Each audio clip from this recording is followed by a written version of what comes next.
Sadaka mawakelo kauono ni meki kaugi.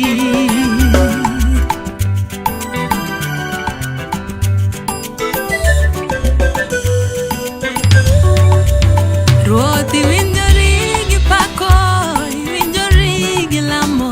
Sadaka mawakelo kauono ni meki kaugiwa.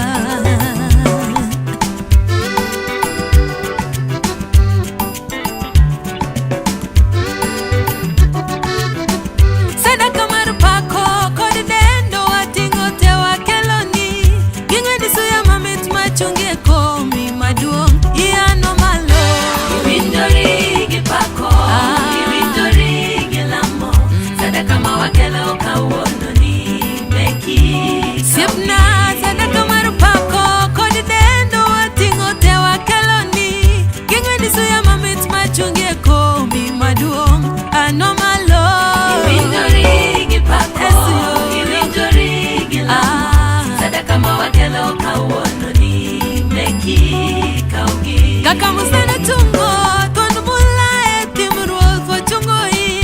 Watingo wenge wa warango i, konyero kwa Yesu ruo. Iwinjori gi pako, Yesu yo, iwinjori gi lamo. Sadaka mawakelo kauono ni meki kaugi. Kakamusana tungo, tondo mula etimuru fochungo i. Watingo wenge wa warango i, konyero kwa Yesu ruo. Yes, iwinjori gi lamo. Sadaka mawakelo kauono ni meki kaugi. Chengo pimgi duongni, tiponge lerni. Nyarombo maler maonge gimbala, wora wasungoi.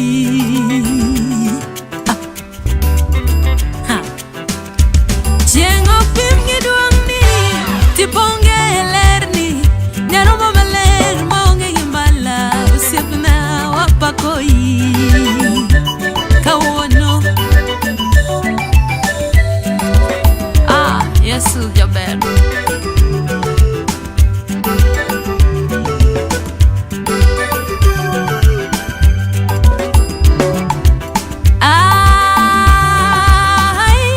Yesu yo amichunya gipaja duto ibedo magi jamaono taya.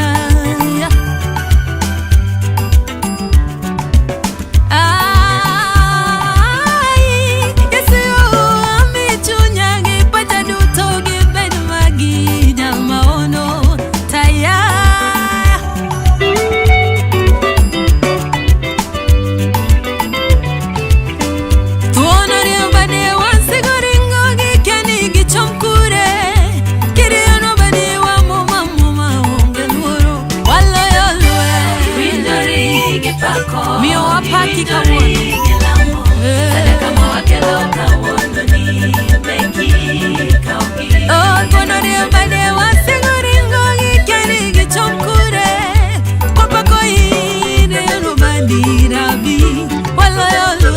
Iwinjori gi pako, iwinjori gi lamo.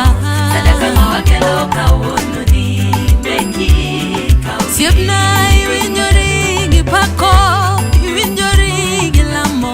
Sadaka mawakelo kauono ni meki kaugi. Iwinjori gi pako, Yesu iwinjori gi lamo. Sadaka mawakelo kauono ni meki kaugi. Yesu lami, siepna wapaki. Chiwa mawakelo kauono ni meki kaugi ruo. Iwinjori gi pako, iwinjori gi lamo. Sadaka mawakelo kauono ni meki kaugi. Wapaki Yesu jaber. Yegi Yesu ruo. Kaugi Yesu ruo. Kwengi osana jatelo medwa gimo. Siepna yegi Yesu ruo. Kaugi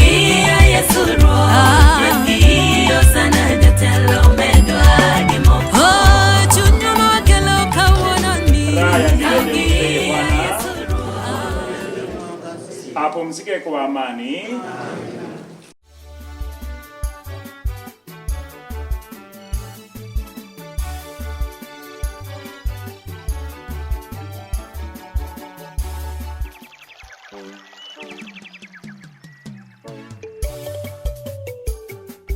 Na pole kwa familia ya Peter, zaidi mama yetu hapa, watoto wake, na sote la marafiki, majirani na wale wote ambao tunajua kwamba tunafahamiana na mwenzetu Peter kwa njia tofauti sana.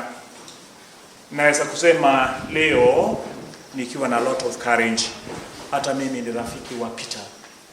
Nakumbuka siku ile ambao tulikuwa kwa sherehe pale kwake nyumbani tarehe 3 mwezi wa Septemba. Ilikuwa siku ya maana sana wote wale ambao walihudhuria. Asubuhi nilikuwa naongea na Father Clement, yule tulikuwa na yeye katika ile ibada, mnakumbuka. Nikaombea Clement, hata kesho kuna biashara gani ufunge hiyo ndari yako, kuje tuweze kufurahi pamoja na familia, tulishindikisha rafiki yetu. Kwa sababu tunajua Peter hayapotea. Ako na nani? Ako na Mungu. Kwa sababu tunaambiwa siku ile sisi tuko hapa duniani ni safari. Maishani inakuwa camping. Na wakati ule ambapo tunakunja ile hema, tunarudi nyumbani, kuna that aspect of a missing a person. Kwa sababu tu watu na kuna uhusiano mkubwa tulikuwa nao. Kama Wakristo naamini ya kwamba safari ile ni kusaliwa tena, mtu anasaliwa kule mji wa mbinguni. Katika hii ibada yetu requiem mass, tunaomba Mungu tujitoe yale yote ambayo Peter alikuwa anafanya kama baba, kama mtoto, kama jirani mwema, kama Mkristo na kama rafiki wa watu wengi. Kwa sababu wenye dhambi tuombe msamaha ili tuweze kutoa sadaka takatifu. Na kuungamia Mungu Mwenyezi.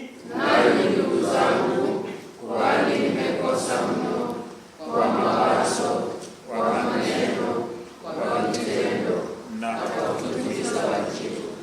Nimekosa mimi, nimekosa sana. Ndio maana kuomba Maria mwenye heri, Bikira daima, malaika na watakatifu wote, nani ndugu zangu, niombeni kwa Bwana Mungu wetu. Mungu Mwenyezi atusamehe dhambi zetu na atufikishe kwenye uzima wa milele. Amina.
katika mwanao kufufuka kutoka wafu inavyoimarishwa, vivyo hivyo tumaini letu la kutazamia ufufuko wa watumishi wako thibitishwe kwa njia ya Bwana wetu Yesu Kristo, mwanao anaishi na kutawala nawe katika umoja wa Roho Mtakatifu, Mungu daima na milele. Wa Mtume Paulo kwa Wathesalonike. Ndugu, hatutaki msijue habari zao waliolala mauti, msije mkahuzunika kama na wengine wasio na matumaini. Maana ikiwa tuamini ya kwamba Yesu alikufa akafufuka, vivyo hivyo na hao waliolala katika Yesu Mungu atawaleta pamoja naye. Kwa kuwa tunawaambieni haya kwa maneno la Bwana, kwamba sisi tulio hai tutakosalia hata wakati wa kuja kwake Bwana, hakika hatutawatangulia wao waliokwisha kulala mauti. Kwa sababu Bwana mwenyewe atashuka kutoka mbinguni pamoja na mwaliko na sauti ya malaika mkuu na parapanda ya Mungu, nao waliokufa katika Kristo watafufuliwa kwanza. Kisha sisi tulio hai tuliosalia tutanyakuliwa pamoja nao katika mawingu ili tumlaki Bwana hewani, na hivyo tutakuwa pamoja na Bwana milele. Basi farejianeni kwa maneno hayo. Neno la Bwana. Tumshukuru Mungu.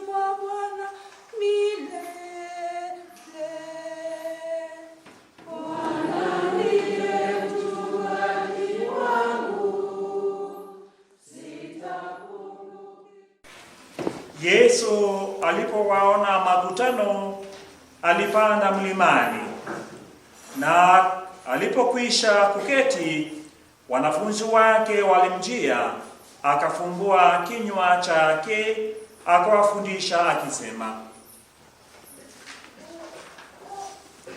Heri walio masikini rohoni, maana ufalme wa mbingu ni wao. Heri wenye huzuni, maana hao watafarijika. Heri wenye upole, maana hao watarithi nchi. Heri wenye njaa na kiu ya haki, maana hao watashibishwa. Heri wenye rehema, maana hao watapata rehema. Heri wenye moyo safi, maana hao watamuona Mungu. Heri wapatanishi, maana hao wataitwa wana wa Mungu. Heri wenye kuudhiwa kwa injili ya haki, maana ufalme wa mbinguni ni wao. Heri ninyi watakapowashtumu na kuwaudhi na kuwanenea kila neno mbaya kwa uongo kwa injili yangu. Furahini na kushangilia, kwa kuwa thawabu yenu ni kubwa mbinguni, kwa maana ndivyo walivyo waudhi manabii waliokuwa kabla yenu. Injili ya Bwana wetu Yesu Kristo. Sifa kwako Kristo. Na jiwe ni kitu ambayo iko ngumu sana. Tunaambiwa Kristo anatumia mifano kama about rock, akituambia kwamba kama nyumba imejengwa kwa msingi uko na mawe, hiyo nyumba itafanya nini? Itadumu. Lakini nyingine imejengwa juu ya mchanga, itafanya nini? Itabebwa na maji. Leo tunaungana tukishirikia siku ya leo, kwa sababu dini yetu ya Kikristo, msalaba ukiondoka haitakuwa dini ya Kikristo tena. So our brother, you knew he accepted the cross very well. Vile nilijua kwamba kumfahamiana yeye na marafiki zake, kunaambia Peter, utasikia kesho tukisoma theology, he was very outgoing man. He was a gentleman. Wale watu wanasema gentleman. Lakini Kristo akampea msalaba wake wa kupoteza one leg. Hiyo ni nini? Msalaba. And he received it positively. Jiulize wewe mwenyewe kama maisha yako ya Kikristo. Kristo akupea msalaba kidogo mfuatie, unamnunika, mnasema safari iendelee katika maisha ya nini? Ya imani. Ndio katika somo la kwanza ndio Paulo anatuambia habari zao waliolala mauti, msije mkashughulika kama wengine wasio na matumaini. Kwa sababu siku ile ambapo tulibatizwa hapa kanisani, mnakumbuka Easter candle, walipeleka ile Easter candle kwa kule tuwakisha hapa. Wakati ule ambapo tulibatizwa, tulipewa mshumaa. Ukaambiwa maisha yako huwa unabeba mwanga. Ukumulikie maisha yako yote. Na wakati tunatumia mwanga, mshumaa, mnajua kuna upepo. Upepo ni mashine ya dunia. Wakati mwingine mtu anaanza kufanya nini? Ya kujumba. Lakini kwa sababu nami siko peke yangu, I have brothers and sisters. Wale ambao wananisaidia kuzuia moto usifanye nini? Na tena mwanga ukinimulikia mimi, sio mimi peke yangu, hata wale wanaishi na nani? Na wao. Sasa now that the image, wow, we can portray our brother Peter. Na mnafahamu ya kwamba Mungu anapeanga mtu kaasili ambazo hawezana nayo. Na tena tumesomewa beatitude. Kulingana na Mathayo, there are 9 beatitudes. Ili asema, wao, blessed are you. Yeye alikuwa kama mnaona wenzake wa KDF, alikuwa na hakuna kafara nyingine duniani mtu anaweza kufanyia mwingine isipokuwa nini? Ya misa. Kwa sababu misa tunaanza kusaliwa kwa Yesu Kristo. Kristo anaishi na sisi. Na anafanya nini? Anafufuka.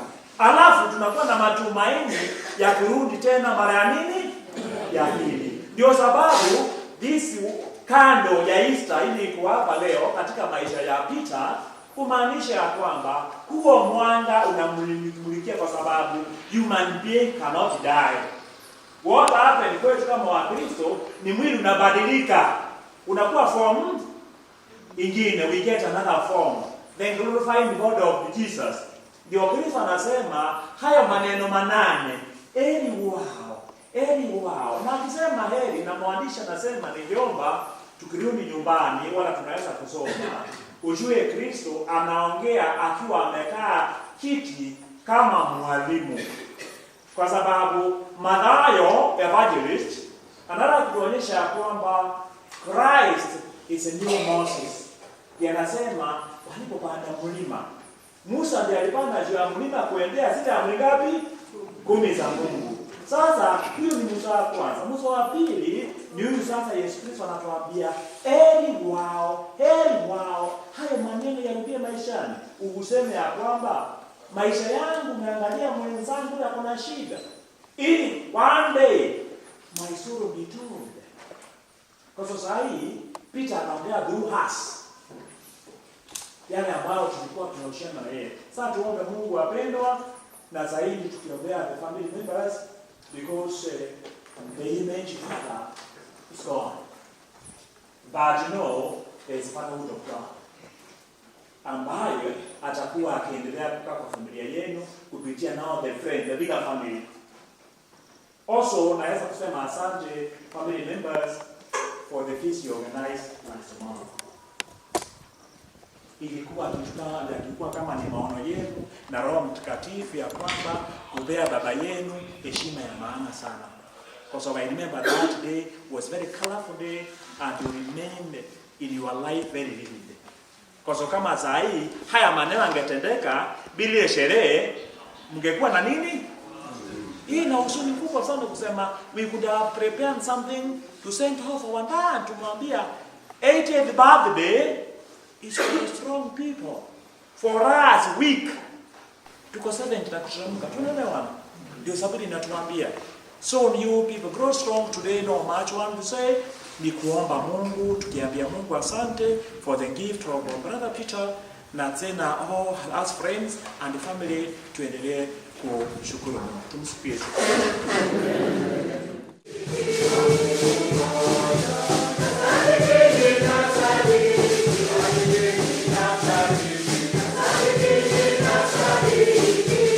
Tunakuomba umweke mioyo miongoni mwa watakatifu na wateule wako huyu ndugu yetu aliyesafishwa kwa maji na ubi ya upatisho na kupakwa mafuta matakatifu. Bwana tukuomba utusikie. Tukuomba umpe mbinguni, mpokee mbinguni huyu ndugu yetu aliyekula karamu ya mwili na damu yako.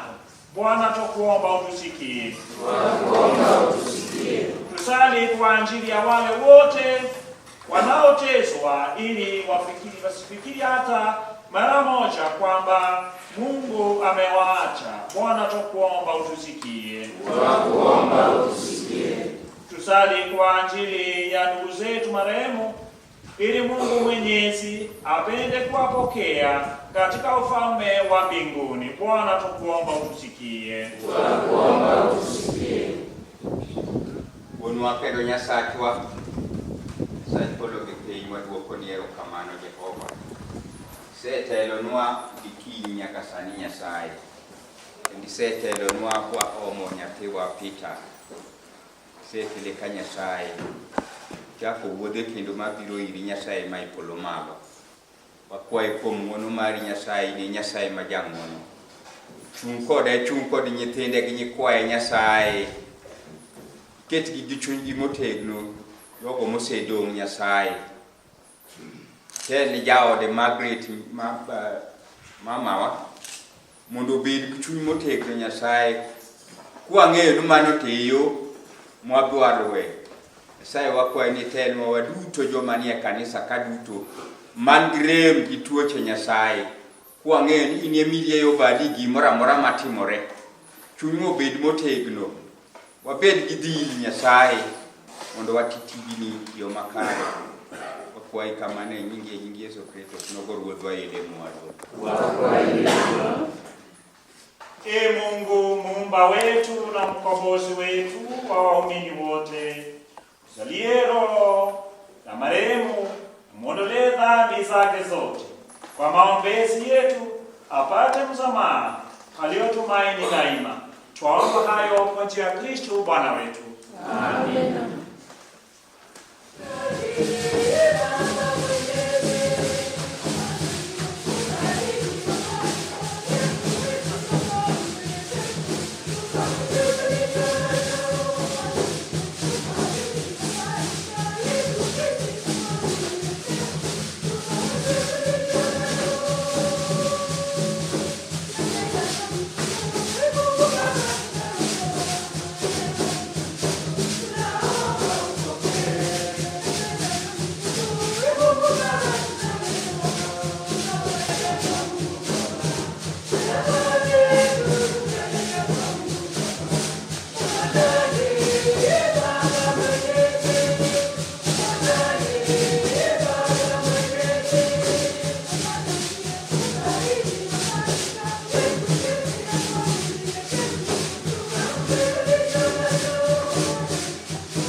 Salini ndugu, ili sadaka yangu na yenu ikubalike kwa Mungu Baba Mwenyezi.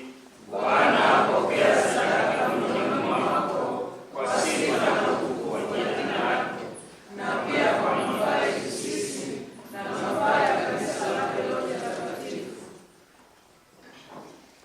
Bwana, uwe radhi kuvipokea vipaji vyetu ili watumishi wako marehemu apokelewe katika utukufu pamoja na mwanao, ambaye kwa njia ya sakramenti yake kuu ya upendo wote tuunganishe naye, anaishi na kutawala daima na milele. Amina. Bwana awe nanyi.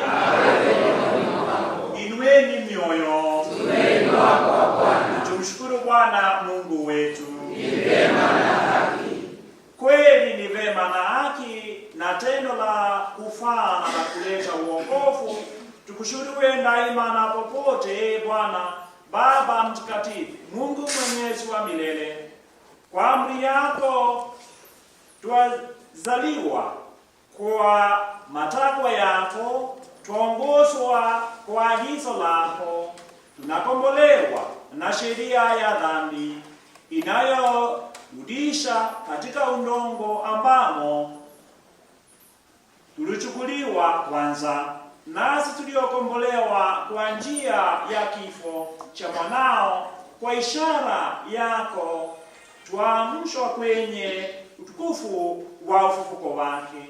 Kwa hiyo sisi pamoja na umati wa malaika watakatifu tunakuimbia utenzi wa sifa, tukisema bila mwisho: Takatifu, Hosana.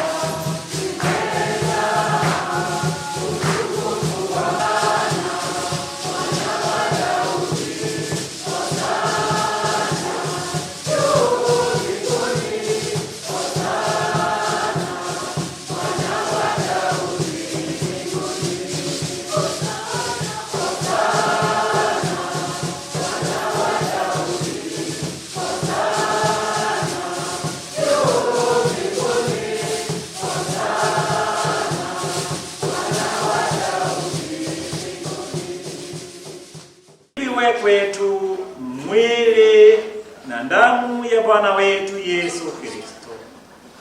Yeye alipotolewa na kuingia kwa hiari katika mateso yake, alitoa mkate kushukuru, akaumega kwa wafuasi wake akisema, twaeni mle nyote, huu ndio mwili wangu utakaotolewa kwa ajili yenu. Kila mwenye pumzi na msifu Bwana. Haleluya. Enyi viumbe vyote duniani, imbeni tukuzeni sifa za Bwana. Jina lake Bwana nali. Vivyo hivyo baada ya kula, akatoa kikombe, kushukuru tena, akawapa wafuasi wake akisema, twaeni mnywe nyote, hiki ndicho kikombe cha damu yangu, damu ya agano jipya na la milele, itakayomwagika kwa ajili yenu na kwa ajili ya wengi kwa maondoleo ya dhambi. Fanyeni hivi kwa ukumbusho. Imbeni tukuzeni sifa za Bwana. Kweli Yesu ndiye chakula cha uzima. Imbeni tukuzeni sifa za Bwana. Ayimba na zeze tupige kwa furaha. Haleluya.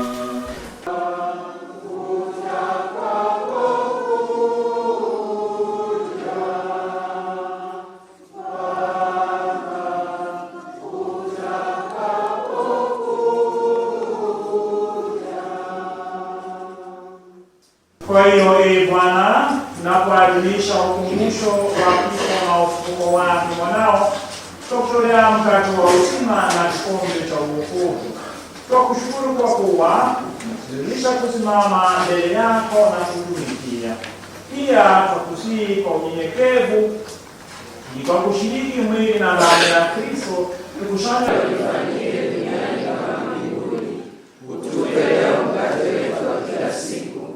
Usamehe makosa yetu kama tunavyosamehe na sisi waliotukosea. Usitutie katika kishawishi, lakini utuokoe maovuni. Bwana, tukuomba utuokoe katika maovu yote, utujalie kwa wema amani maishani mwetu, kusudi kwa msaada wa huruma yako tuokolewe daima na dhambi, Tusifadhaishwe na jambo lolote tunapotazamia tumaini lenye heri na ujua Mwokozi wetu Yesu Kristo. Kwa kuwa ufalme ni wako na nguvu na utukufu hata milele. Ee Bwana Yesu Kristo, uliyewaambia mitume wako, amani na waacheni amani yangu na wapa, ulisamehe dhambi zetu ila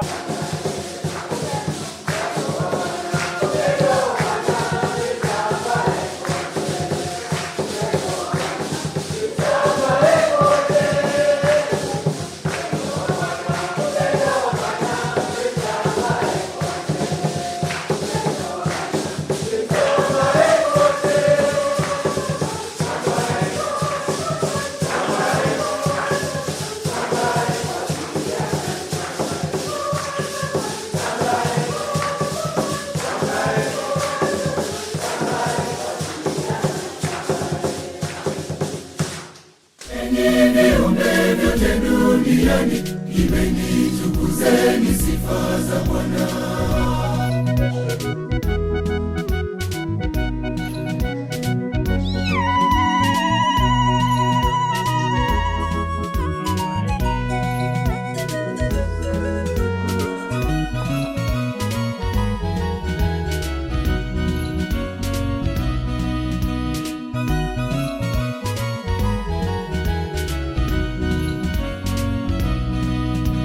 Kila mwenye pumzi na msifu Bwana. Haleluya.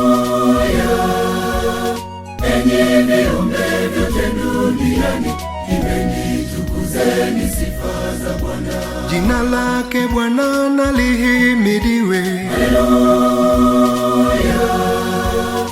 Enyi viumbe vyote duniani, imbeni tukuzeni sifa za Bwana. Ndiye Mungu mkuu na mwenye nguvu, imbeni tukuzeni sifa za Bwana. Ametupa nguvu nayo afya, imbeni tukuzeni sifa za Bwana. Kwa huku vitu vyote vimsifu, imbeni tukuzeni sifa za Bwana.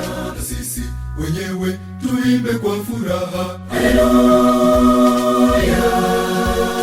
Enyi viumbe vyote duniani, imbeni tukuzeni sifa za Bwana.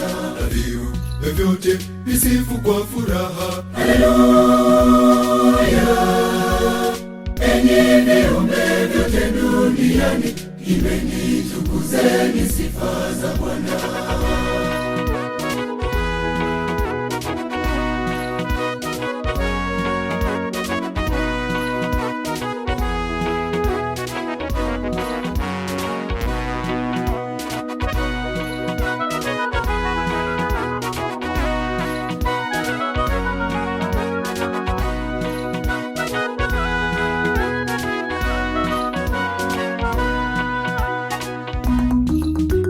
Nyasaye omonene kale na kale,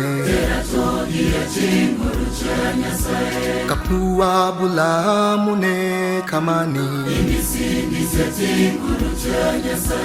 taita ingai kwa mause umake, kiwek jini kiptai tai kongoi, mugose mwadhani anduonde. Ee Bwana, tumeadhimisha sakramenti ya Pasaka kwa ajili ya watumishi wako mtumishi wako marehemu. Twakuomba mjalie aingie katika makao ya mwanga na amani, kwa njia ya Kristo Bwana wetu. Amina. Sasa ningeomba tukae kiti. So brother, as a minister of this great village of ours, and also good neighbor to Mr. Peter. First of all, I'm happy to you, brother. Pole kwa safari mrefu. It's great. Kule kwetu wanasemanga nyumbani where I come from, hakuna mtoto yule ambaye hakufanya the mother to postpone many things. Kwa sababu wakati ulizaliwa una wewe, because I know the best gift you can give a friend, sio zawadi. tuseme this 1 hour tumekuwa hapa, is the most precious thing I can give to Peter, kwa sababu I can't pay back, si ndio? Yes, nasema ya kwamba ndio wakati ule tunamshika kama tuko nayo, wakati tunafuraha nasema yote ina Mungu. Tumsifu Yesu.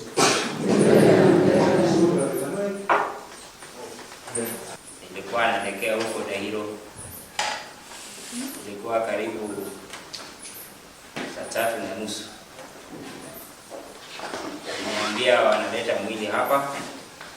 Nilikuwa naelekea huko kwa sababu walikuwa wanaleta mwili mwingine huko. Ya mama anaitwa Salome. Mama ya speaker ya Kusia. Huko Dairo. Nimaliza hiyo, akiniambia hapa itakuwa saa 9, 8:30 au saa 9. Basi nilikuja huko. Pole sana. Hiyo ndio njia sisi sote tunafuata. Wale ambao wanamjua Yesu, wanamwamini Kristo, hiyo ni njia. Yule mama anakufa na miaka 81, sijui Peter na miaka ngapi. Kawaida. Sawa kabisa. Hata leo ni siku ya maswa, soma misa huko. Sasa kawaida. Sasa tushirikiane pamoja, na ninafurahi zaidi kwa sababu familia karibu kila mmoja amekuja kupokea. Shukrani kwenu. Wewe mmoja familia yuto tunaanza kabisa baba. Nani mwema ji. Na waimbaji pia shukrani tumewashukuru sisi. Mungu aweze kuwasi. And one of the acts of mercy is to visit the sick, to bury the dead. Understand? Acts of mercy. Ndio kama sasa ile gono ile mwana mkubwa dogo kama ndio ni maisha. Ni maisha alijui tutaenda siku gani. Kila siku lazima tutaishi. Sivyo? Asante sana.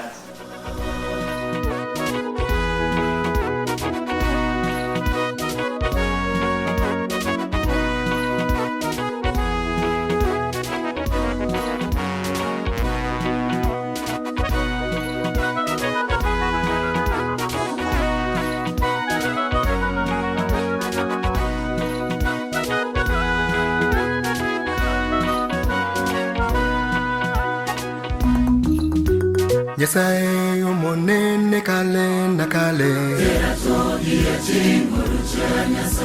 kapua bula mune kamani taita ingai kwa mause umake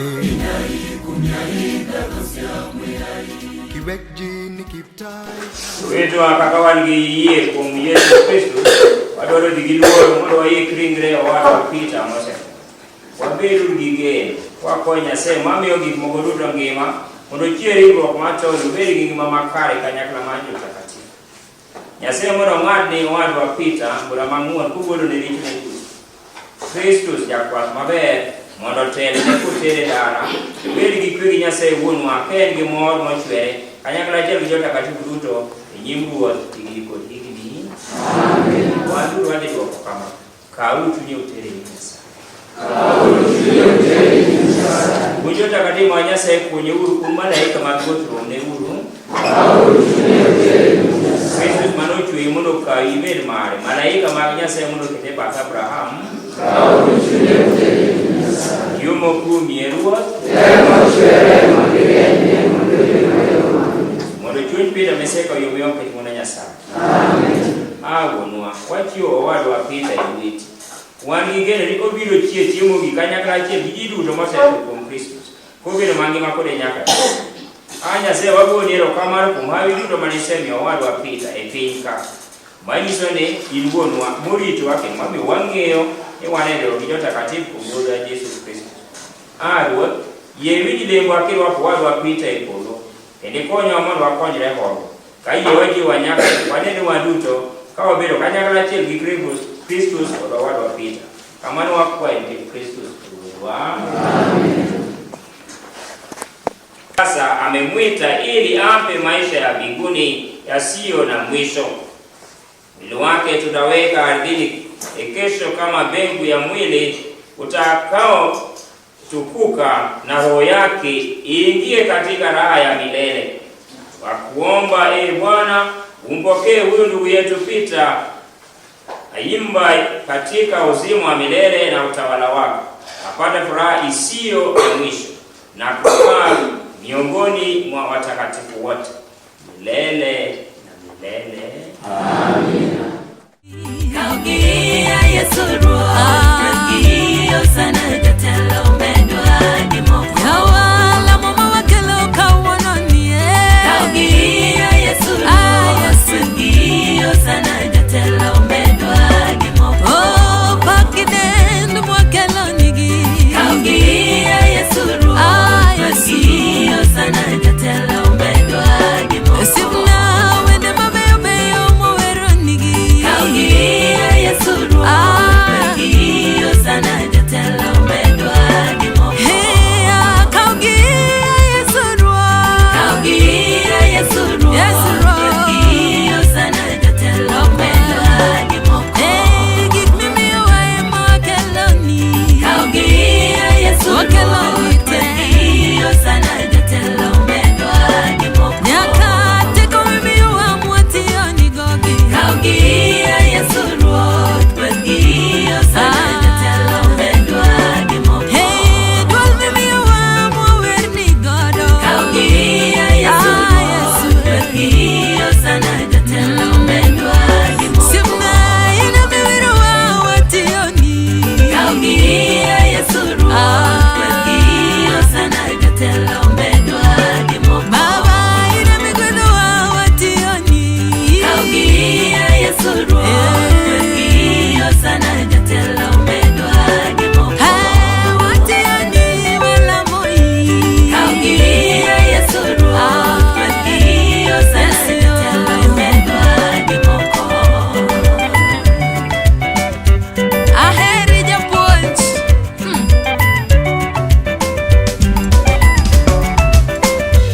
ina miwiro wa mielika wono ina mibialo wa ina migwendo wa wationi. Kaugia Yesu sana jatelo medwa dimo wationi wala moi. Kaugia Yesu sana jatelo medwa dimo aheri japuonj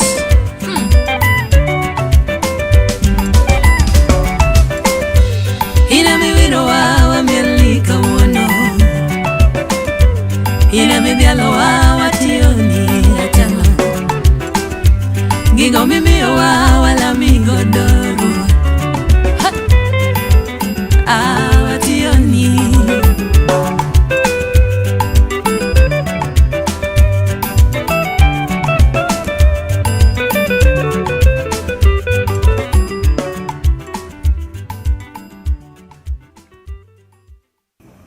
Anawun kod Peter waluongre ni brothers. Wuon mare ma baba naluwo marario. Koro omiyo atimo ni wero kamano kuom jomobiro. Warwakou kendo wakwayo ni mondo at least wabed gi muolo mondo walor Peter kod mor kaka ng'ama nene mor apani ung'eyo Peter kaka ne chal. Kendo kaka bedo ne en jalweny ne en ng'ama disciplined. Peter odongo e gweng' ka odhi otiyo oko kochako duogo koritaya. Timbe moko ma dipo ko obedo mamono nene ongego. En ng'ama ber bedogo. Kane ichopo kamoro ma kata consultation nitie, Peter nene ng'ama ma ipimo ne wach to pimo ni maber. Ka inya wuon kaka en ng'ama nene ohero lemo. Peter nene ni lemo gi jo-Catholic, kendo en lemo mage notere to the point whereby nobedo chairman mar Urade Church Missionary, Missionary Church kuom ndalo mang'eny. Kanoa kanyo ochopo kama nene Nyadora bende neno mi full-fledged mar bedo center. Peter nene obedo transferred to Nyadora, kanyo bende obedo chairman. So as we was doing this, we were in a do to kick manona timo, no. Dimang na watch kum with a way no gendo. Udurang with the bonde, with the ching doya. Would me a madara. Ma would ayoda. Ma baba na udu diambo.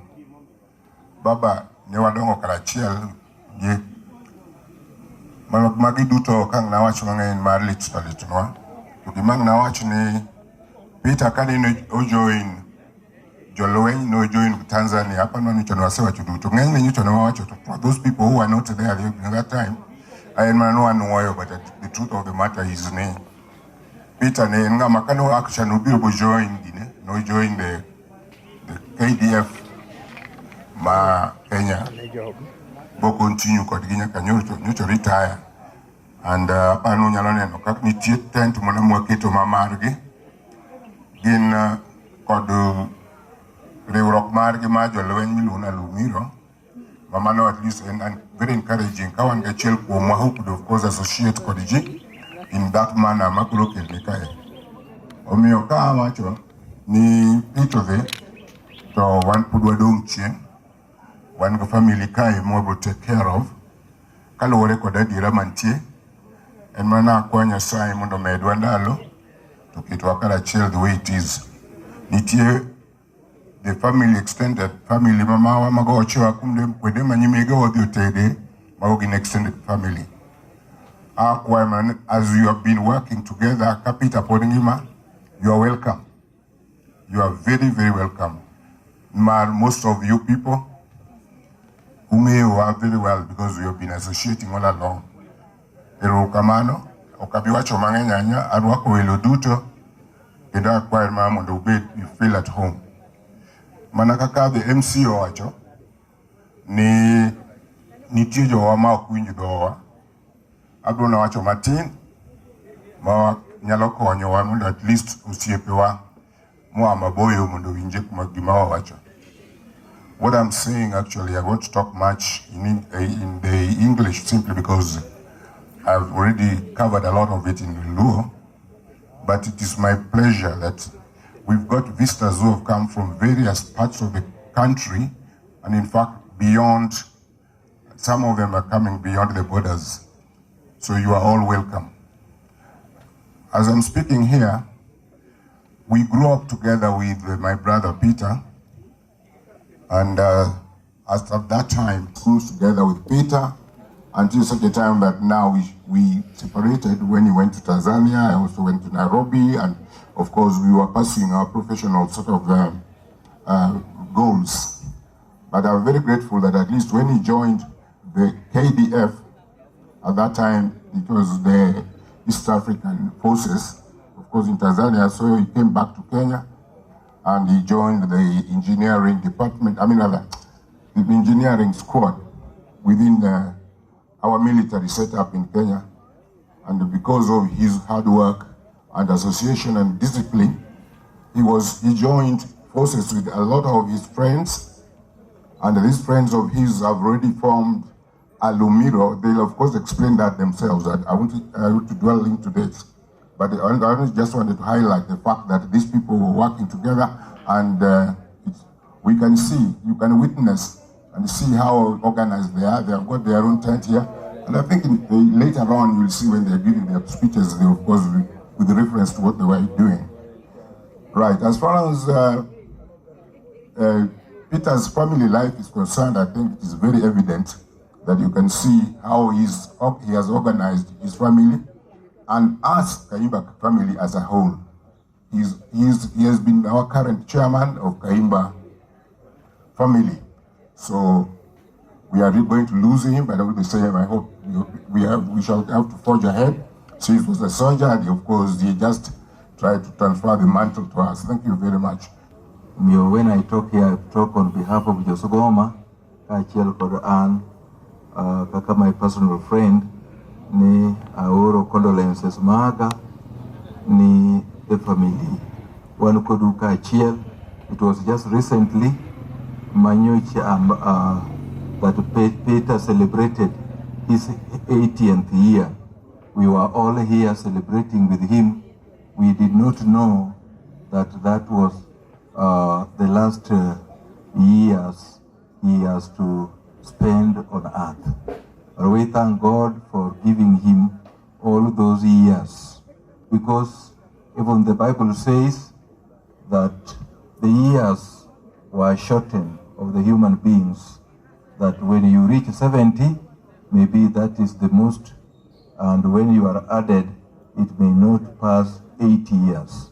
So Peter got the bonus. We must thank God for that. And that God has helped him throughout his sicknesses, that he was sick for a long, long time. He was suffering. But I want to thank God that God sustained him and he made it up to the end. On behalf of his family from Sigoma, Kakajukaneo, he loved us so much. That's why we have many of our people here. They are seated here. We loved him. We thank God that he was associated with us. We thank God for that. And that's why with those few remarks, I want to condole everyone that have come, the family, the friends, and other relatives. Nyocha luogegan woda wino, wudu biro kamkoda, ukigungango, nyocha ahere kabisa. I want to thank the committee and those who prepared and also worked very hard for the funeral to be successful. As what I'm seeing here shows that people are committed to give Peter Wodachien the farewell that befits him. So may God bless you and the will of God be done as we begin with God and we are also going to conclude with God. Thank you very much. Mimi sina mambo mengi ya kusema. Tumekuwa hapa ni muda tu wa karibu wiki 3 au mwezi moja. Peter mwenyewe akiwa hai, siku yake alipoidhinisha siku ya miaka yake 80, Jubilee celebration ya Peter. Na tulisema mambo mengi sana. Peter mwenyewe akisikia. Mimi binafsi nimepoteza ndugu yangu, baba yangu, rafiki yangu wa karibu sana, ambaye ananipenda hata kuliko jamaa wenye nimezaliwa nao kwa ukoo mmoja. Peter amekuwa mtu wa mawaidha. Peter amekuwa mtu ambao ako na wisdom. Unapokaa na Peter, anakuelezea mambo makubwa, mambo yenye yako na manufaa. Anaongea na wewe about the world. Anakuongelesha mambo ambayo yako beyond vitu vidogo vidogo. Na sijaona mzee kama huyu katika maisha yangu, ambaye anapenda watu ambao amezaliwa nao, na anapenda watoto wake ambao amezaa, na anapenda mke wake ambaye anaishi na yeye.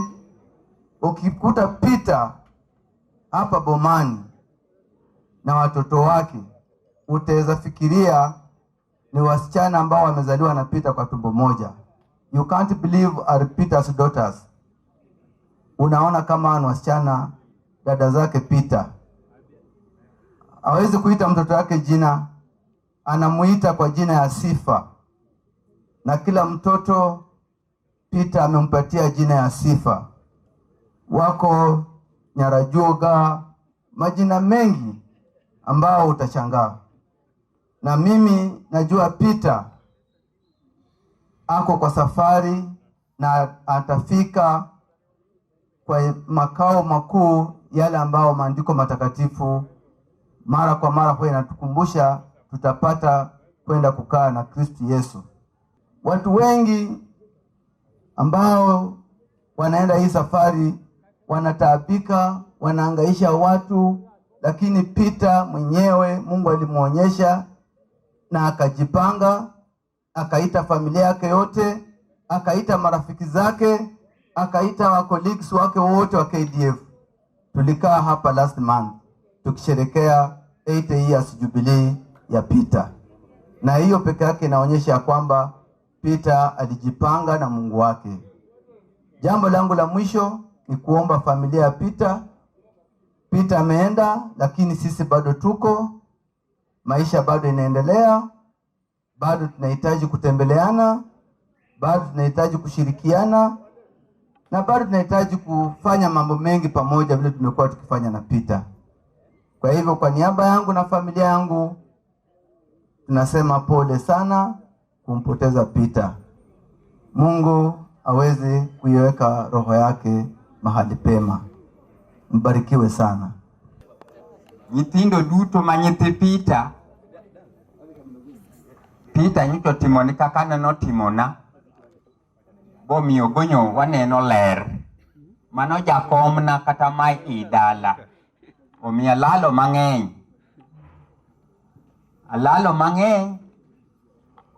En wuoda wino tabenda an wuoda wino. To minwa koa kanyachiel. Omiyo nyathiwa ni ken wuoda chieng' nyarogendo tabenda an wuoda chieng' nyarothina. Koro nyita samatin to wan ag mbola gi nyathiwa ni. To oweya mabor nyocha paro pod Peter dukawie higni moko 5 bang'e ma nyocha osekoro timogo 80 years celebration mare. Kane to koro ano kana tim neno nyocha watimo kokao thuolo ne mare 80 years.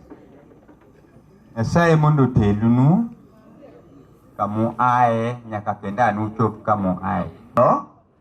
Yatimo mos ni joka ugagi duto kuom wito wuoyi mar Andiga mamano ging'ene Andiga mana madier. Abro wacho ma ok mang'eny ahinya. Mokwongo abro wacho ni jogo ma wuok kor Margaret aoko manyalo oganda kokoya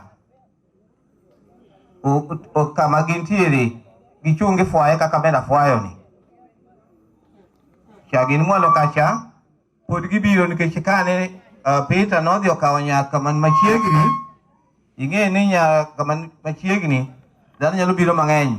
Moko pod awe ka pod luoko tiendgi, moko bende pod odhi kulo, to gibiro mang'eny ahinya. Marieka abedha koki klas 1 nyaka klas 7 to en gana namba 1. Peter kwala to dhiko Tanganyika. Notimo maber to senotimo marach. Anaparo no kotimo maber ahinya. To kata an bende nyinga Cornelio Koya, auda enda Koya. Peter ni ora Margaret Nyamera. Agonu mosa ahinya joka ugagi. Abe iluonga ni Jojo Guto Ganda. An owad gu Margaret maodgi. To Peter en ora manyocha miyo luor mang'eny. To kata obedo ni owadwa osewuoyo, ok abi wacho mang'eny, lakini Peter to ada wuoyi nikech en ora mosedak go higni mang'eny kwaherre, osetimona gik mang'eny. To kata kamano awe kamano. Erokamano ang' kaka sinusa ahinya adwoko erokamano kendo mos makende ni jogo mowito jaduong' Peter Agola. Erokamano. Kuom nyinga an iluonga ni John Oluoch Odhiambo, mong'ere kathin an Okong'o wuod Babu Ayimba. Gimomiyo nyaka los ka kata obedo ni ok aketo nyinga chon, adwa na wach ni Peter monindoni ok ne wang'ere chon. Samo ne waromo to awinja to kama parego en kane Otieno wadwa maduong'e od Babu Ayimba otho kapod an Nairobi. Taketo yik mare haraka to Jumapili taike tich ariyo. Adonjo dala wuok tich, taparo ni pok anyiso jokanea magocho ni Joakim Nairobi ere ng'ama nyalo loso go chien kucha to kona ni wuodo lo nitie dala, Patrick be nitie. Goch nigi. Adier aduoko erokamano kaneya. Gi notice mathin no ne ubiro mang'eny ka un led gi wuoyi makoro nindoni. Weche ne manowachona kata bang'e kane waromo emomiyo nyaka los kuome. Awinjo kipake no jahera, adiero jahera. Nikech nok ong'eya to kang'eye. To bang' ng'eya, nyocha en so passionate about me. I appreciate this great man because of his wisdom, which has been said here severally. I noticed it. Though we didn't connect so much, but a few days and years after I had met him, I recognized that. That's all I wanted to say. Thank you. Ninamshukuru Mungu mchana wa leo kwa sababu ameweza kumpumzisha mzee Peter Anko. Hakika mimi nimezaliwa nikampata mzee Peter kama anko yangu, na anko alikuwa na upendo mwingi na watoto wa dada yake, mimi nikiwa mmoja wao. Mimi nikiweza kushuhudia ujasiri wa anko yangu. Anko yangu alikuwa ajui jina yangu, alikuwa ananiita ya John Kofia Moumo Maro, Bwana asifiwe, ama aniite Nyobembi. Na tumekuwa na anko yangu, juzi nilikuwa hapa June, tukajadiliana sana na anko yangu, tukaongea. Anko yangu akaniambia mimi hata sikufi saa hii, bado mtakuwa mkikuja hapa kuniona. Ajabu, nashangaa mahali kifo kilitokea kikakuja kwa mjomba wangu ambaye anatupenda sana. Lakini hiyo ndio safari yetu sisi wote. Mimi ningependa kuwashukuru nyinyi wote ambaye mmekuja kutusaidia katika hii safari ya mzee Peter, safari yake ya mwisho. Ningependa kuwashukuru wote wale hata walitoka Mombasa tangu juzi, wamewacha kazi zao wakikuja kusindikiza mzee Peter. Mkitoka mahali hapa mmepumzisha mzee Peter, muende safari njema. Na ya mwisho kabisa, majina yangu naitwa Pamela Akini Mudenyo. Mimi ni mtoto wa dada yake Peter, na huyu mama ndio Peter anamfuata. Kile ningeomba familia yangu Peter, tuzidi kushikana kama vile mlikuwa mmeshikana wakati mzee Peter alikuwa hai. Msituache, tuzidi hiyo relationship, bado izidi kudumu. Bwana asifiwe. Hakika ninashukuru sana. Ni hayo tu, na mbarikiwe. Sisi ni wengi ambao tulimwangalia kwa maelezo, kwa hekima, kwa mambo mengi, na alikuwa tayari kila wakati kutuzungumzia. Alikuwa kila wakati tayari kutupa muda wake na kutujenga kama watoto wa dada zake na watoto wa ndugu zake. Kile ambacho ningezungumzia kuhusu mjomba wangu kwa karibu sana ni jambo moja, maana najua watu watasema mengi kumhusu, lakini kuna jambo moja ambalo stood out. He was a just man. Ne en jangad bura makare. Many a times in a big family like this one, kuna mambo mengi, kuna mizozo, kuna migogoro, kuna mvutano hapa na pale, lakini kile ambacho wengi wetu hatuwezi sahau alikuwa kwamba he was a just person. When it comes to judgment, when it comes to giving people justice, he did that which was right and that which was good. We will truly miss him because he gave us a life different, or he continued with a life that many of us missed, and that is the life of having a grandmother. He stepped in, and whenever we came to this boma, we knew we've met our grandmother, Marcella Ochanda. So he took the role and did it perfectly well. We thank him, and we will continue praying for him, and may God give him the best place in the heavens. Thank you very much. Peter Ayimba was born on 23rd August 1942 to the late Jenimo Agola and the late Marcella Ochanda. He was brother to the late Brigita Ayimba, Agnes Okango, Lucy Obiero, Mary Agola, Hereria Akoth, the late Celestine Apondi, and the late Joab Agola. Mzee attended Mahero Primary School and later joined Bading for intermediate secondary school, Siaya for intermediate levels. He married the love of his life, Margaret Aoko, in 1965. They solemnized their marriage in 1993 at St. Jude Catholic Church at River. They were blessed with 9 children: the late Bernard Agola, known as Osman, the late Beatrice Achieng, Duncan Opio, Lilian Auma, the late David Omondi, the late Rosaline Akinyi, Diana Tieno, Frederick Ratego, and Linda Ward. He was grandfather to Brian, Brenda, Warren, Bridget, Imani, Leila, Aisha, Byron, Bramwell, Bellamy, Nina, Emmanuel, Sean, Nolan, and Logan, and the great-grandfather to Melin, Frederick, and Melissa. Under work history, 1964, Peter was recruited into Tanzania Army. 1969, he was transferred to the Kenya Army. He joined the Engineers Battalion, first served at 10th Engineers Battalion, Nanyuki. He attended various courses, underwent several trainings related to this job, including United Kingdom in 1975. 1980, he was moved to 12th Engineers Battalion, Thika.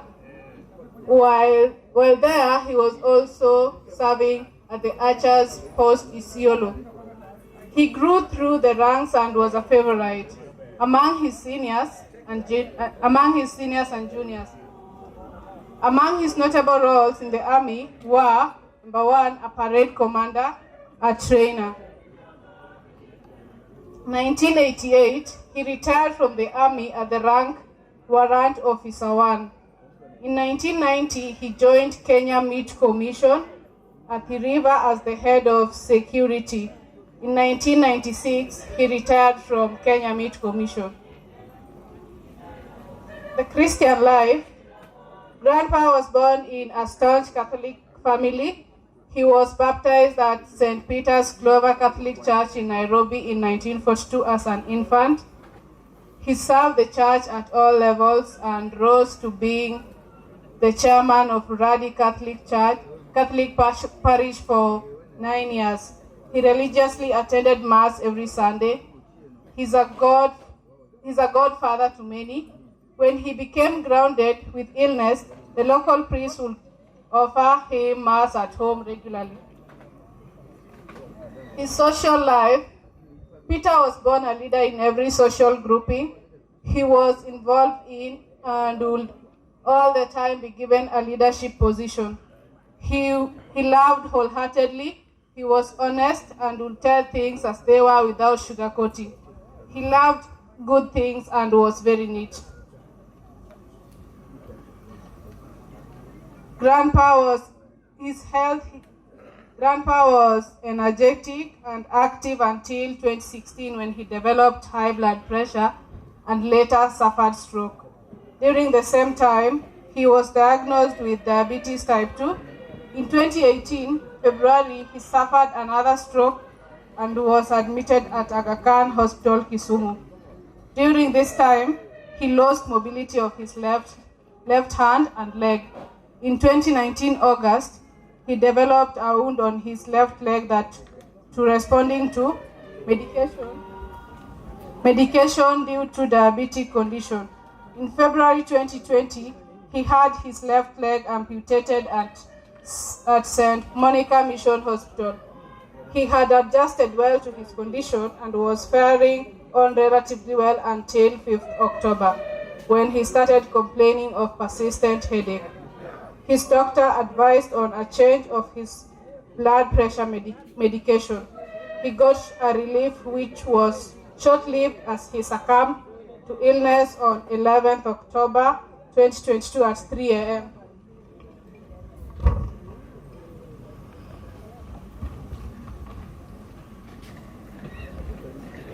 And attributes.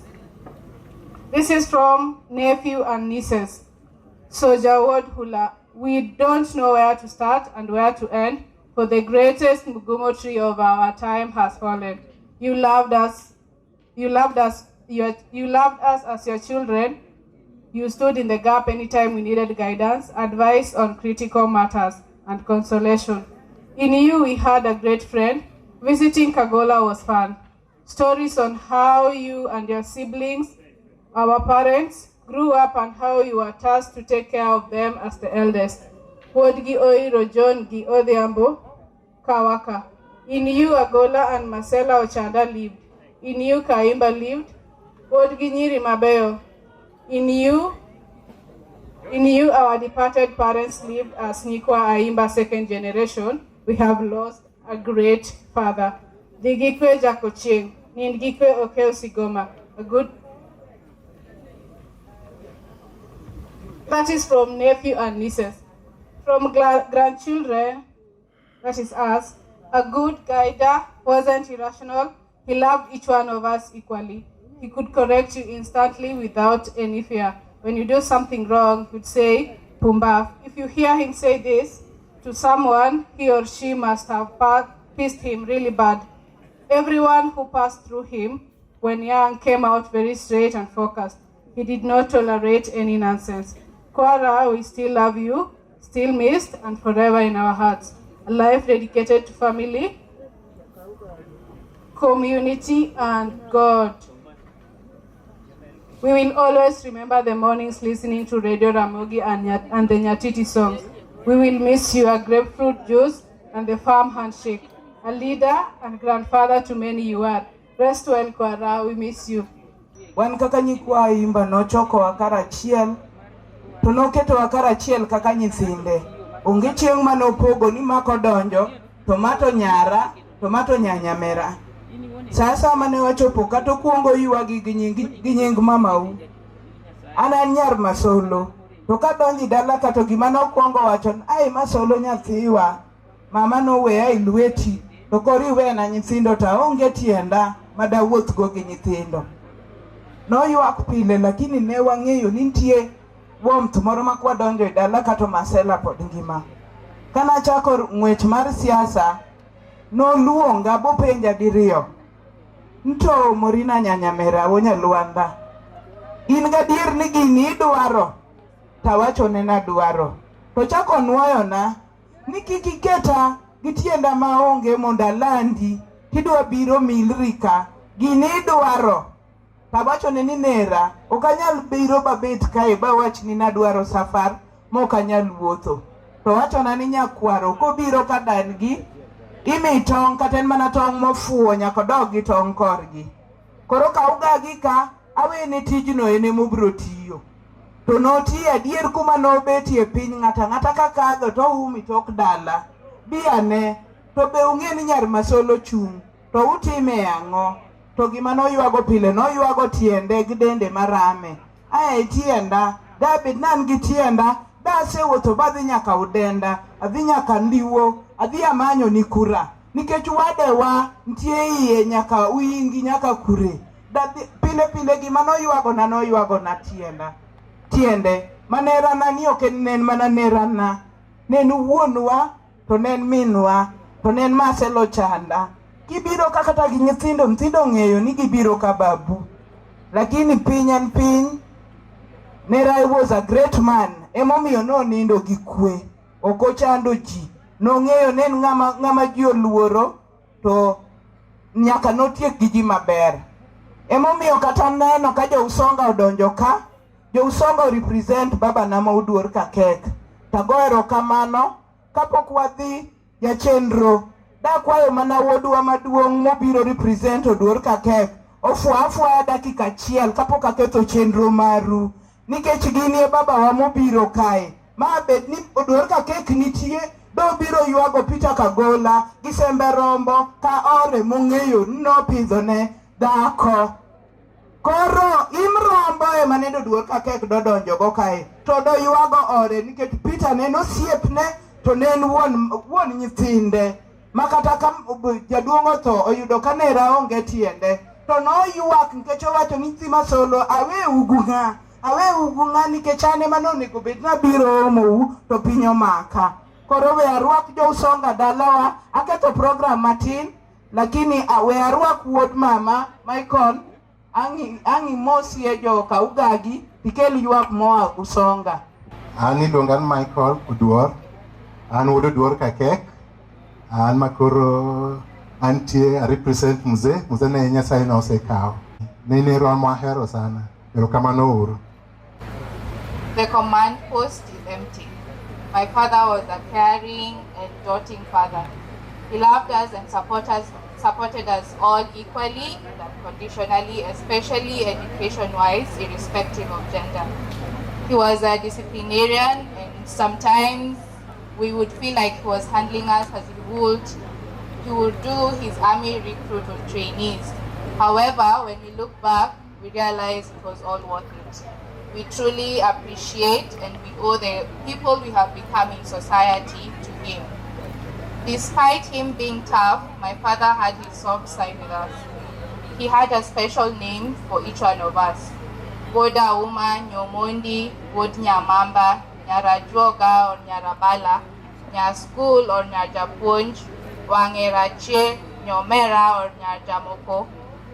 He even had songs for all of us. My father loved the finer things in life and anything British. We had sausages, eggs, and cereals for breakfast those long days ago. Each time he came back from a mission, we could slaughter a goat and eat together at the table. He called us Dochiem Ndochi. Whatever this meant, we didn't know. We all had our assigned seats at the dining area. This was because my father was very organized. His neatness did not allow him to step on the floor or on the ground bare feet. He ensured his hair and beard were neatly shaven and well kept all the time. He was a great motivator and had key interest in education. He could tell us that he wouldn't go an extra mile to get a high school for us, that whichever high school one was called after completing primary school, that's where he'd take you. This gave us the motivation to work extra hard and ensured we all got admissions into national and provincial schools. He loved watches, and no wonder he was a strict timekeeper. Even at his lowest health moments, he would insist on having his wristwatch on. His favorite quote was, "Time waits for no man." Rest in power, Baba. We will forever love you, even in death. Thank you. Oganda duto moyiworo kawuono biro konyowa kowo Peter Ayimba Agola. Warwakou uduto ute. Ok abi kawo thuolo mang'eny. To nikech an kod jatenda, koro jatenda ema biro loso kwa niaba mar Alumiro. To kod oganda duto ma oseritaya e military. Akawo thuolo ni mar rwako jakomna mondo obi olos kod oganda ni. Erokamano, jakom, karibu. An kaka Usongisu ni an jakom mar Alego Usonga Military Retirees Organization. Ok abi kawo thuolo malach ahinya nikech nitie program kaka onego luw. Agola nyocha orwakowa kane kara ne ogonu oriti ne wabiro e celebration mare ma birthday kata father ne wan godo ne wamor to pok otieko kata wan man koro waduogo e arus yenyewe mano pango marwa wan kaka alumiro agolo so bedo kodwa ndalo mathoth kabisa to oganda ni ma oganda mawuotho gaga gupita kani wan kanyakla gi family akwayo ne jakom mar Ugenya kod joma osebedo ka ngagola kaka alo juok ni jaduong' padri father kanisa mjane welo duto mabiro konyowa ko osiepwa mane watiyo kodo jatenda amoso no kweuru an gi nyinga iluonga na Pondo Pondo jaka keny ma winy dago to simbo kaka usewinjo kawachi ni an jakom mar Ugenya Veterans en kamano wabiro kod jok matin ma wuotho kodo because of distance ka gin machiegni ginyalo chung' malo jo Ugenya Veterans erokamano wan jo Ugunja wayudo wach matho mar Peter gi buok en jaduong' mane watiyo kodo sana an ati kode sana engineer ne wang'e koro kochopo no odhi yweyo to ne chuno nyaka wachopi jo Ugenya Ugunja ogo mos okay kwa wuok office kacha nitie letter of condolence magi obiro ndiko abiro somo to the family of the late retired O1 Peter Ayimba Kagula, the chairman of Ugenya Ugunja Veteran Development Group, and all our members would like to condole with the family of the late retired O1 Peter Ayimba Kagula. Most of us have met O1 Ayimba sometimes back in 1971. When he joined the KDF, O1 retired Ayimba was a great administrator in the Engineers Brigade, 10 Engineers Battalion by then, as one of the founder members. After serving our great country, Kenya, with KDF, the late retired O1 Peter Ayimba Kagula joined Alego Usonga Military Organization as his second home. He was a member who supported the organization so much. We, the Ugenya Ugunja, will miss him. Will miss his support to development, presence, and his physical support. The chairman and members of Ugenya Ugunja Veteran Development Group is kindly requesting the family, members of the late retired O1 Ayimba Agula, to follow his wishes from where he left. May our good God rest his soul in eternal peace. Thank you in advance. Akane wani itich kod jaduong' Ayimba, nitie slogan moro maneno ogolo ni kata tich tek nadi to wakawe nadi easy udwoko ni easy. Thank you. Erokamano jakom. Mimi naitwa James Alojok, retired warrant officer ya engineer. Hapo kabi nyime paka ni recognize watu wa engineer mahali popote wako. Simameni juu. Jaduong' Mosie elo onde. Ne kanisa mar Catholic father gi jopuonjre gi jokwaya gi welo mobiro gi ex-KDF amoso nokweuru. Anto jaduong' miluongo ni James ni omiya mana speaker ni nawuogo nikech nayudogi AJC kondika 1984. To gin my mentors, gin ki Peter, nwaluongo ni Peter Stopper. Gi mentor, machopo kumiwinjo wache rank, ambe na askari private. To yogi olosa maber, jari yogi, mumi abedo. Pole Dan. Dan ni ayudo ka konyuole kagin dhika barracks. Mumi ang'e. Koro Peter puonjowa everything. Mumi abiro. Nyingi luongo ni Apollo Tieno Njolo. Aja Kisumu ka puonja but Sinyolo School. Ero uru kamano, James endele. Doge mano kura tieko.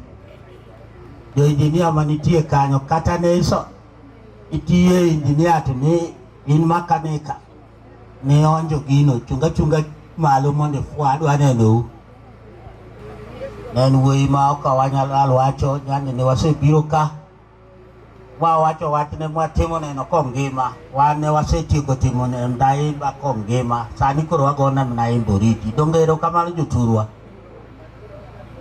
Niduto mubiro ko wuoyi ni nyaka ung'enu ko wuoyi miluongo ni veteran, wuoyi malich, mane ko wacho gimoro, tiwinjo everywhere in the military. Thank you very much and God bless you, especially veterans, ma Siaya as a whole. Kod jok moa Kisumu ma wuotho gi ji ka ang'wen, chunguru da ang'wen ma wuotho gogo. Mage ya wuoyi ma wabiro go plus meja yanja bich ok bende wahero wuoyi ni yawa. Nyasaye mondo telnu. Thank you very much. Erokamano Ojuok. Condolence to the family of the late retired warrant officer 2 Peter Ayimba. We, the Almiro fraternity, we wish to pass our condolence to the brave family of the late retired warrant officer 2 Peter Ayimba. As a strong pillar of the family, we know that you, Mr. Ayimba, has lost a great friend who until his death was dear and a lifetime partner. We wish to convey our deepest condolence to you during this trying moment. To the children, we are praying that the Almighty Lord give you peace and strength during this trying moment. You children, please remain united under the care of your mother and give support to your mother always. This will enable her to live much longer.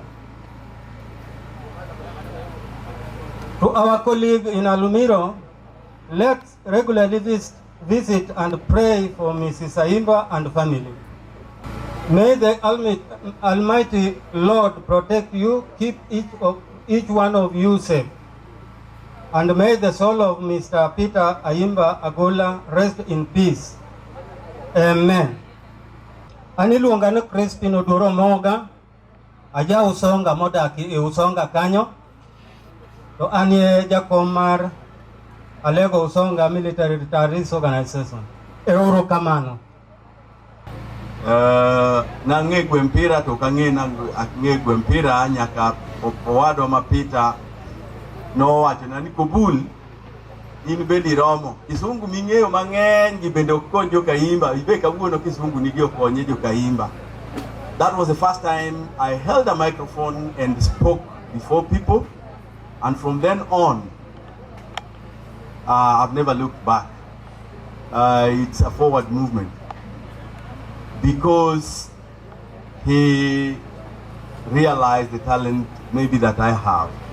Apart from that, I will tell my brother, I will ask God to rest his soul in peace. My friend, my brother, I would say my confidant at the same time. Kao kamano, to ne aparo ni dwa chop kamwagik.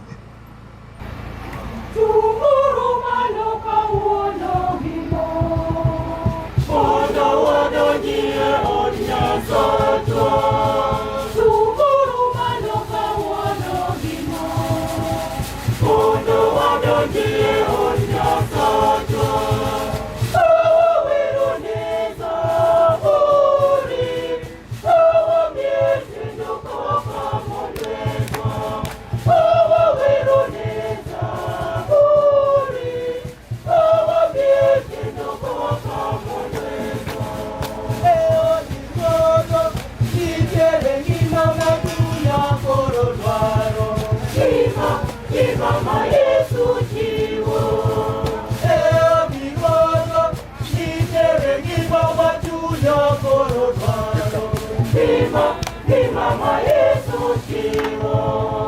Shukuru mano kawuono ngimo mondo wadonje od Nyasachwa.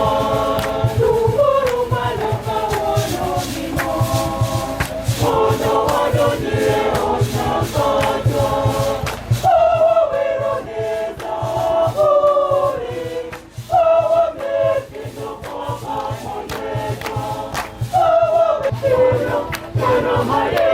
Jiwo eo dirono nitere mono matunya koro dwaro wono ma Yesu jiwo tunguru malo kawuono ngimo mondo odonje od Nyasachwa.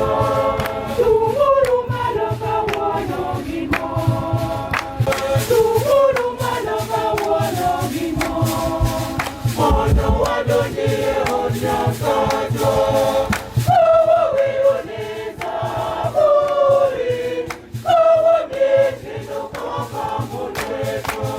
Wawiruneza buri kawamiekendo kakamonetwa.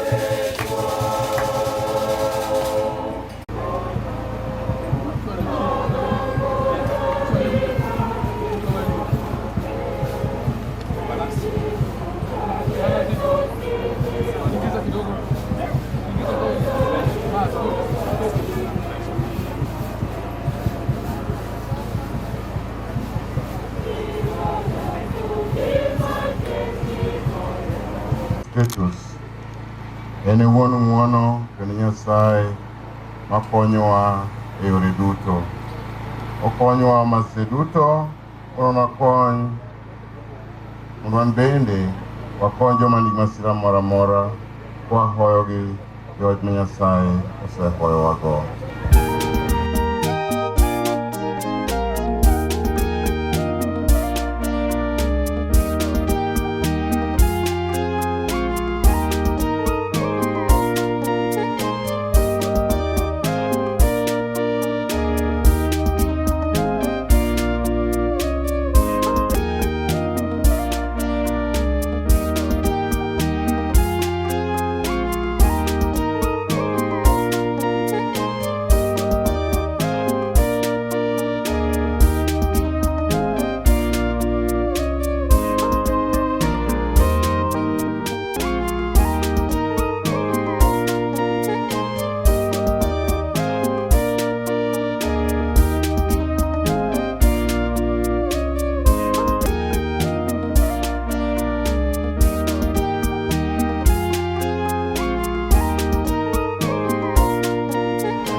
Israel gino koro Nyasaye nikech herane osiko kendo pile oikore mar reso ji. Obro waro jogi Israel kuom richogi duto. Ruoth obed kodu. Walema Nyasaye wakwayi mondo ibed mang'won ne wuodi Peter Ayimba Agora miseluongo iri. Rwake e kanyakla mar jotakatifu ler mar loch gi kwe. Kamano wakwayo nikech Kristo Wuodwa. Nyasaye ma wuon hoch duto, kuom herani gi ng'wononi ma ok nyal rumo, ilok mudho matho be ler mar ngima manyien ni jogi maywag gi ng'wononi oringo iri mondo ireswa kuom chandruokwa, mondo abed gi kwe kwang'eyo ni in kodwa. Wuodi Yesu Kristo noloyo tho gi thone, joduogonwa ngima gi chierne. Konywa dhi nyime ka wan gi somo mar romo kod wuodino. Kwasetieko wuodha piny ka, yie mondo wachak wane jowetewa e polo ma ywak onge ngang'. Kamano wakwayo nikech Kristo Wuodwa.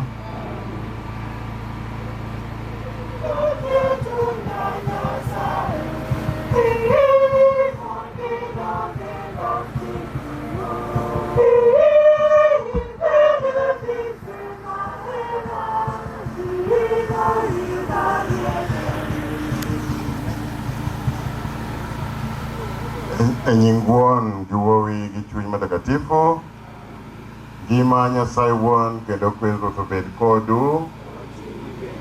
Iweto walimu matin kendo par richowa kwa ikrene sao malerni.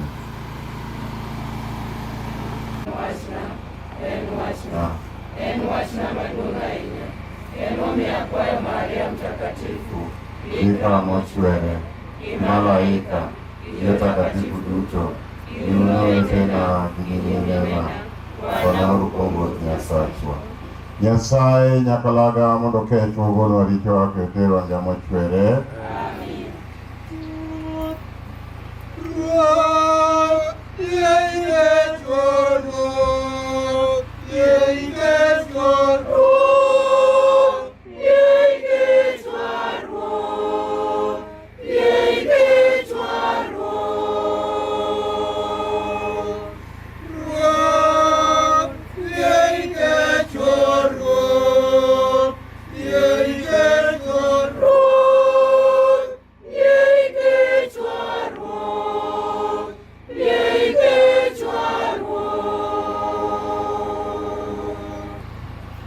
Nyasaye nyakalaga waniye motegno ni wuodi notho kendo nochier kendo ngima. Yie mondo wilemo mwakwayogo jowadwa Peter Ayimba Agola notho kod Kristus. Yie mondo chiere chieng' giko mondo nwang' pok eloch mar Kristus manochier. Wakwayo kamano nikech Kristus wuodi odak kod kanyakla achiel gi chuny matakatifu Nyasaye higni gi higni. Amen.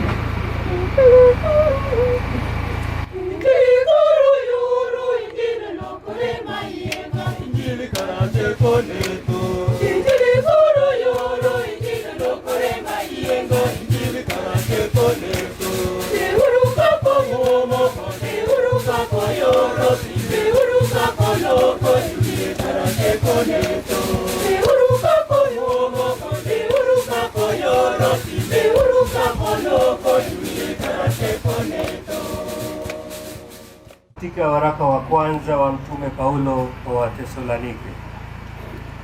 Ndugu, hatutaki msijue habari zao waliolala mauti, msije mkahuzunika kama wengine wasio na matumaini. Maana ikiwa tuamini ya kwamba Yesu alikufa akafufuka, vivyo hivyo na hao waliolala katika Yesu Mungu atawaleta pamoja naye. Kwa kuwa tuwaambieni haya kwa neno la Bwana, kwamba sisi tulio hai tutakaosalia hata wakati wa kuja kwake Bwana, hakika hatutawatangulia wao waliokwisha kulala mauti.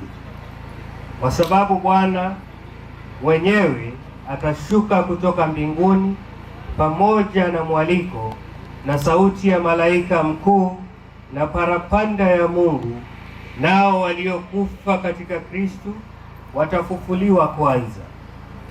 Kisha sisi tulio hai tuliosalia tutanyakuliwa pamoja nao katika mawingu ili tumlaki Bwana hewani, na hivyo tutakuwa pamoja na Bwana milele. Basi farijianeni kwa maneno haya. Neno la Mungu. Bwana ndiye mchungaji wangu, sitapungukiwa na kitu.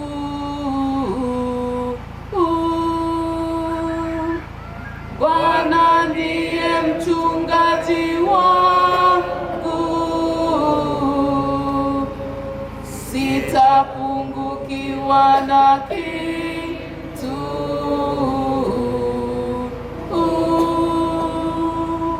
Bwana ndiye mchungaji wangu, sitapungukiwa na kitu. katika malisho ya majani mabichi hunilaza, kando ya maji ya utulivu huniongoza.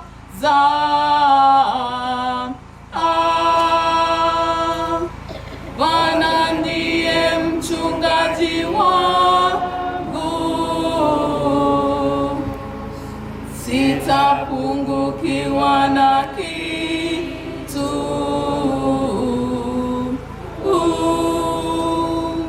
Mimi nitakaa nyumbani mwa Bwana milele, nami nitakaa nyumbani mwa Bwana milele.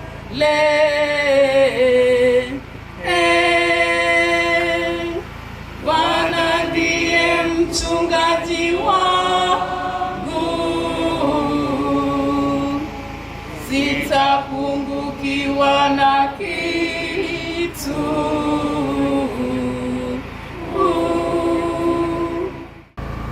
Bwana awe nanyi. Somo katika Injili iliyoandikwa na Mtakatifu Mathayo. Utukufu kwako. Yesu alipowaona makutano, alipanda mlimani, na alipokwisha kuketi, wanafunzi wake walimjia, akafumbua kinywa chake, akawafundisha akisema, heri walio maskini wa roho, maana ufalme wa mbinguni ni wao. Heri wenye huzuni, maana hao watafarijika. Heri wenye upole, maana hao watairithi nchi. Heri wenye njaa na kiu ya haki, maana hao watashibishwa.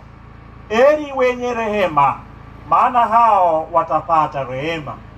Heri wenye moyo safi, maana hao watamuona Mungu. Heri wapatanishi, maana hao wataitwa wana wa Mungu. Heri wenye kuudhiwa kwa ajili ya haki, kwa maana ufalme wa mbinguni ni wao. Heri ninyi anaposhtumu na kuwaudhi na kuwaenea kila neno mbaya kwa uongo kwa ajili yangu.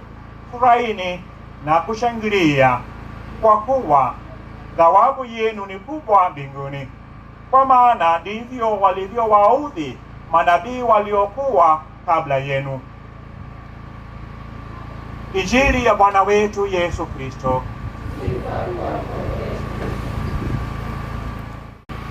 Ang wach manyalo konugo kuom tho mar Peter. Gima uwinjo, gima bende awinjo, mar osiep mane wantiere kode, omiyo nang'iyo kodu bende uduto, nyithindo kod matindo. Nyasaye nokele, Nyasaye mokawe. Odoko duong' ne ng'ano? Odoko duong' ne Nyasaye. To the colleagues of Peter, the veterans as you call yourselves, I know what you feel for what Peter was to you. Not once did he call us here, not twice, severally he did. The Lord gave, the Lord has taken away. Glory be to God. Ne jokritus duto mauradi nyaka manyadorera welo kuom osiepe, okawo thuoloni mondo atim mos, to gi mos mar Nyasaye nikech gima timore. Eyo makende anyalo wacho ni onge ng'at manyalo bedo mamor kaka Peter kuom gigo mosetimorene. Kane otuo, samoro ninyalo paro ni an daktari mare. Kotuo, bende oluoch ong'e ni atuo. Samoro igona simu penye moko moko nyalo duoko. To duto kuom duto, amore biro manwa biro kae. To start of September. That was an occasion. At some time, Peter had told me that he would have his 80th birthday. And he told me how much would he love if I came. I told him I would try.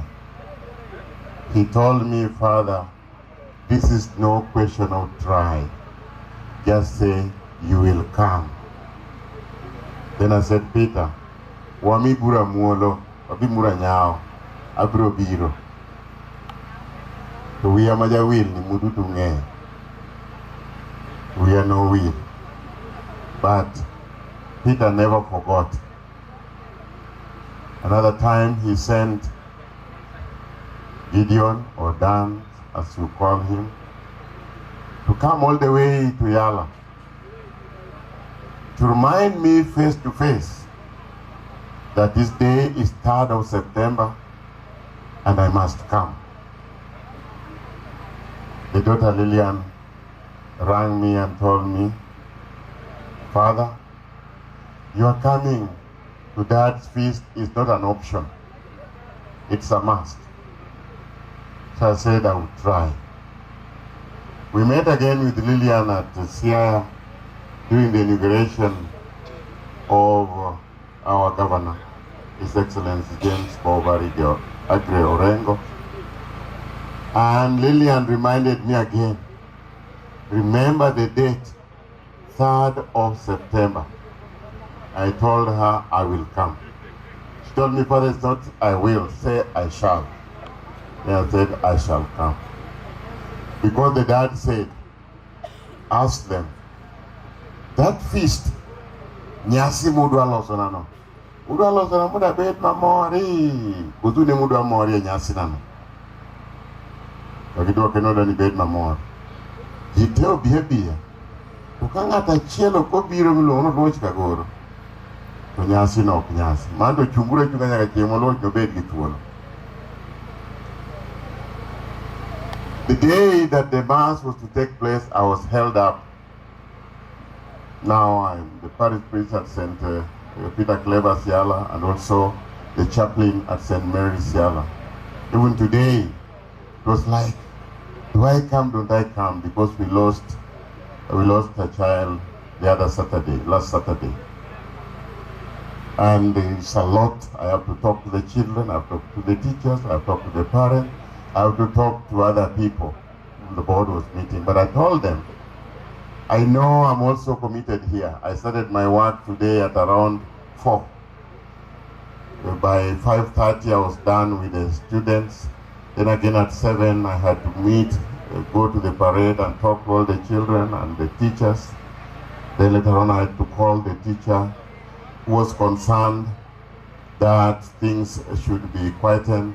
Then by the time I was leaving, the board members were just leaving. But I told them, whatever the case, this is a funeral I cannot afford to miss. I would rather come and do every other thing you want me to do. But this is a funeral of a friend, a funeral of a Christian, a funeral of one of my leader one time when I was a parish priest at Uradi, St. Lawrence. A funeral of one who had got so trust in me that what I said were like God's command to him. Even when Peter was to be amputated, it was not an easy thing. But until I said it, and someone was telling me, the seminarian, the son of Halonda, was telling me that when he visited Peter, Peter told him, you see my leg is not there. I appreciate Father Clement, because when he insisted that my leg should be amputated, later on I had a relief. That's how connected and friendly we were. Not only with him, there were 3 people who were very close to me. But one thing that has surprised me, all of them, the 3 of them are now dead. and they all have just died abruptly when nobody expected them to die. First was Philip Ogunde in Komenya. He was even from the marketplace. He came back and even asked about his chicken and everything. And he just went to sit down, and as he was trying to untie his shoelaces, he snapped and he went. The other one was Michael Ogutu Makona. He even went to those sides of Anduro. When he came back on the 26th of December, I think 2020, he also had even his meal, and when he was just walking out, he sat on the seat, and that's how he snapped and he went. And when I heard about Peter, as much as he was sick, yes, and nobody expected he would snap and go. We accept the will of God, but we know it is something we must nurse. But in the Spirit of God, as we have heard it from the Gospel, that who are blessed, and the Lord has narrated to us all that bring us blessings: pure of heart, generosity, being a person, an intervener, among others. And these are the things that make us happy as human beings. A person who is pure of heart and generous. And when we are told by the letter to the Thessalonians that those who have gone ahead, they will enjoy with the angels, and even when our time is over, if we meet them coming back, we shall meet them in joy, when the Lord will come to save the world finally. Those words console us. Those words convince us that after all, this world is not our home. We are here today and tomorrow we are gone. That by no means to say that we never shall feel any pain. But at the funeral of Peter, I would like to appreciate, especially Mama Margaret. Peter was not the easiest patient you could have around. But Mama Margaret underwent all that, and most of the time here, I used to joke with Peter, if Margaret did something which we think was not good, then I said, Father Peter, I think I can easily write the letter that Moses wrote. Then he would say, Peter, andik barua. Tukanja duong. Barua ni kinyi ndike kinyi. Tukapo no paro ni Margaret otengo mokbe tukani jaduong kama koro chikoni barua chandi. But kama jotuoka kabiro takeni akoni ma Margaret barua cha kalam mindi kega set turoduto.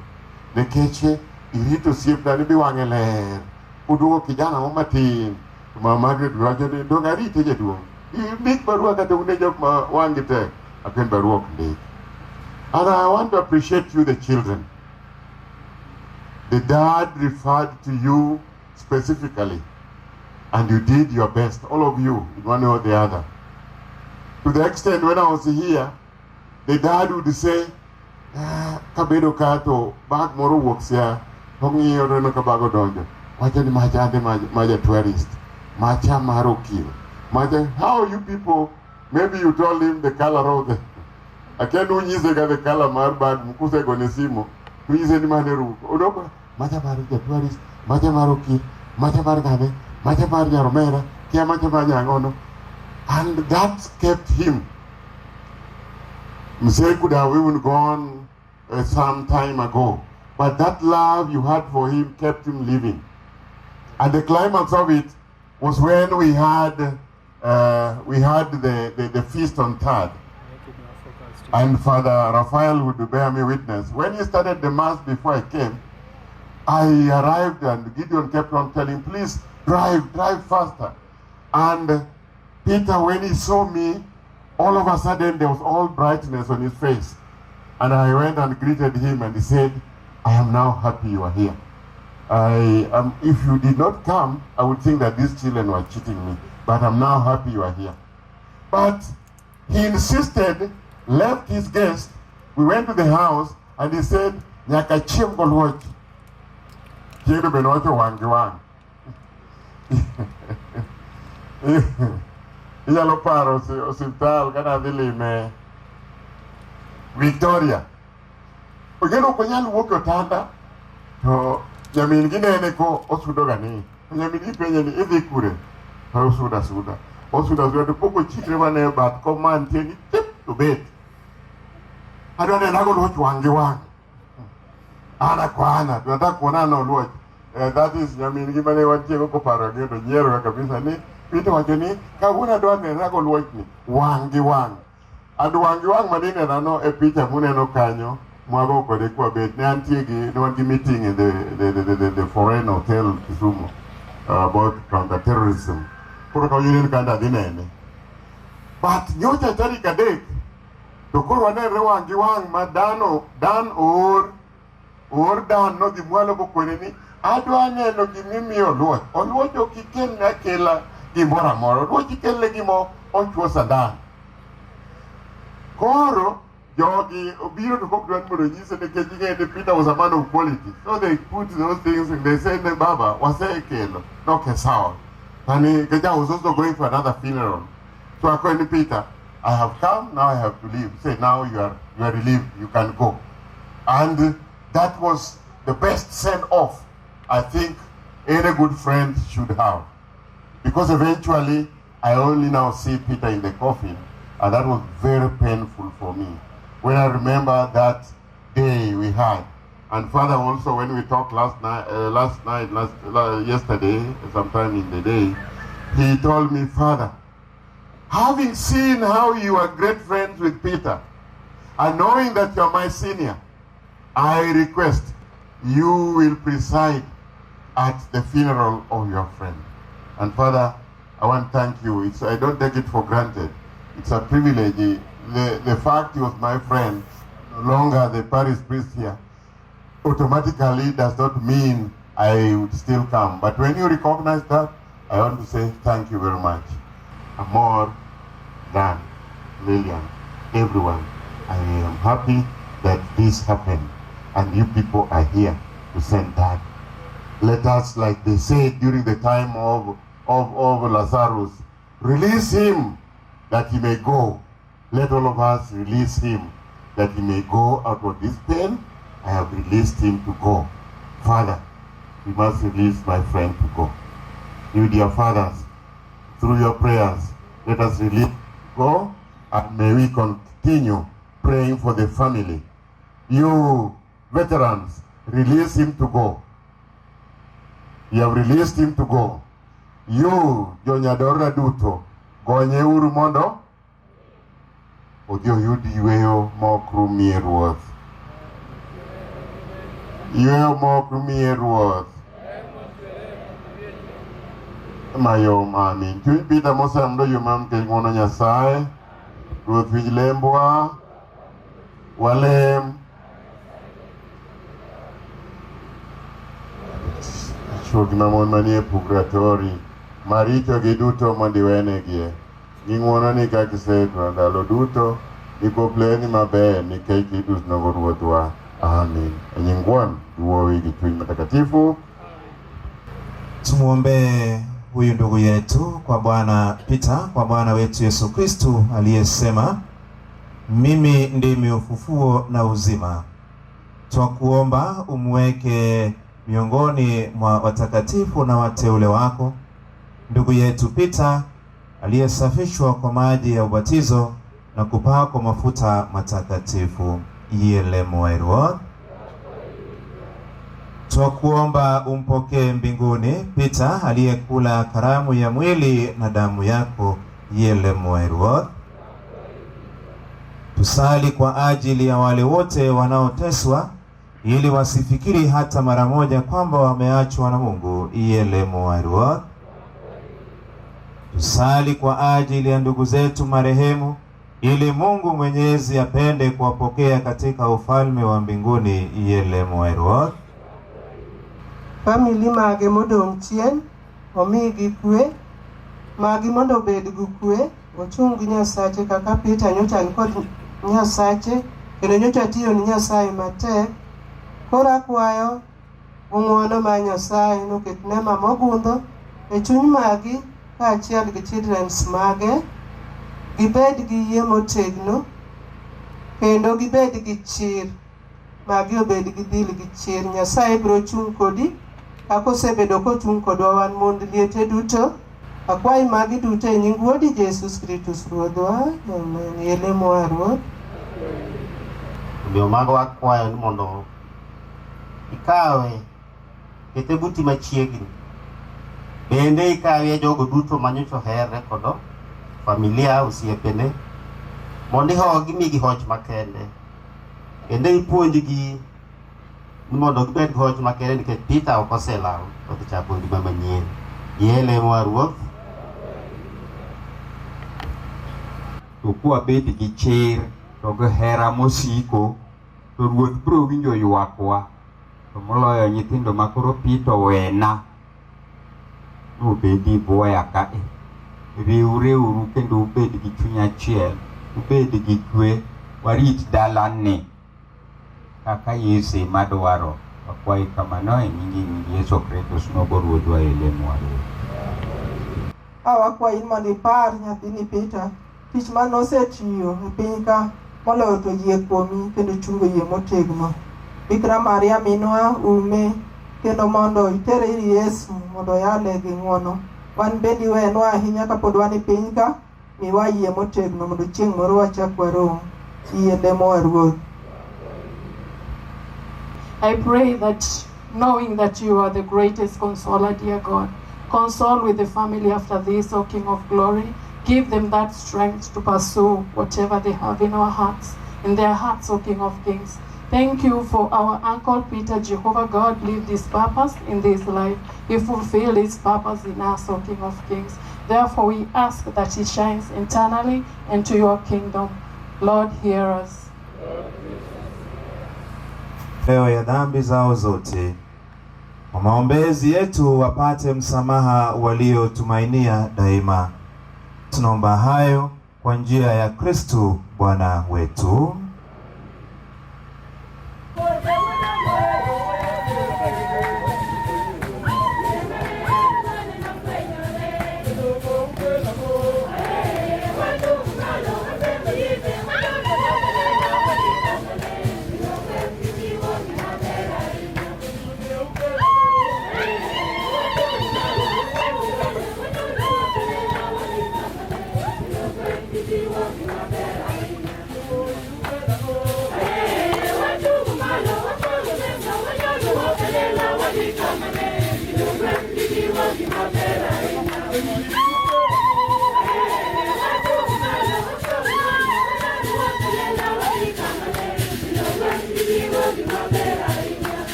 Nyasaye, kaw mich mwachiwoni ni warruok mar Peter Ayimba Agola, mondo Kristus obed mang'won e ng'ado bura ni owadwani, nikech noyie kuom Kristus ka Ruodhe kendo Jawarne. Wakwayo kama nikech Kristus Ruodhwa. Ruoth obed kodu. Ting'uru chunyu malo. Wagone Ruoth Nyasachwa erokamano. Adieri owinjore ni kare ni e wang'e bernwa mondo wagone erokamano ndalo duto kendo kuonde duto. Ruoth un matakatifu, Nyasaye manyalo gik moko duto kendo mochwere. Ne oyiero tho mondo okuo ji duto. Ne ochiwo ngimane mondo wadag kuomi nyaka chieng'. Ma emomiyo wariwore gi malaika madongo tekogi kendo gin duto manie polo, kwawero wer mwapuoyogo duong'ni maonge giko niya: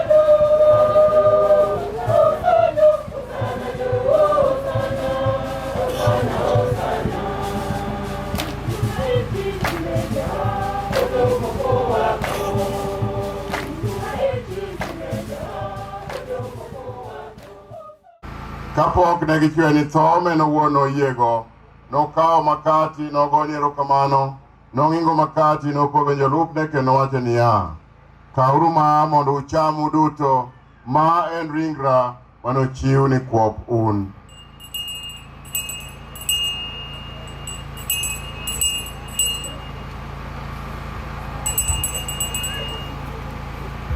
Kane gisechiemo, nokawo kikombe, nochagone erokamano kendo nopaki.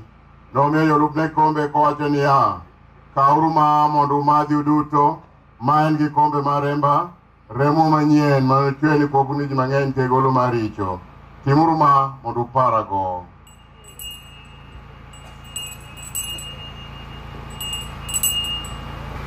Ee Bwana, ulikumbuke kanisa lako lililoenea popote duniani, ulikamilishe katika mapendo, pamoja na Baba Mtakatifu wetu Francisco na askofu wetu Morris na waklero wote. Umkumbuke mtumishi wako Peter uliyemwita kwako leo kutoka dunia hii, kwa kuwa kwa ubatizo alishiriki kifo cha Kristo.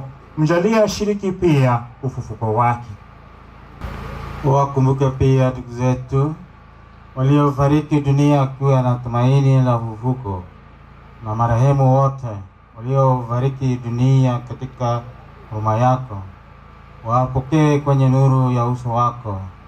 Tunakuomba uturumie sisi zote, ili pamoja na Maria Bikira mwenye heri, mama wa Mungu, na Mtakatifu Yosefu mume wake huyo Bikira, mitume wenye heri na watakatifu wote waliokupendeza tangu kale, tusahili kushiriki uzima wa milele na kukusifu na kukutukuza kwa njia ya mwanao Yesu Kristo. Wuonwa nyakalaga, wapuoye gi duond Jesus Kristus, dwami duong' kode, kawune achiel gi chuny matakatifu, Nyasaye higni gi higni. Ruodhwa Jesus Kristus maniwacho jote niya: aweyo gi kwe mar amiyou, kik idew richo at paro na yie mar eklesiani, mondo bed gi kwe kendo kaka idwaro. In ama ngima kendo weto higni mochwere. Kwe Ruoth obed kodu ndalo duto. Koro gimor mwakogo Peter, omosero gi kwe mar Kristus.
erokamano kuom konyo matakatifu mwaseyudo mawakowo godo wuodi Peter Ayimba Gola.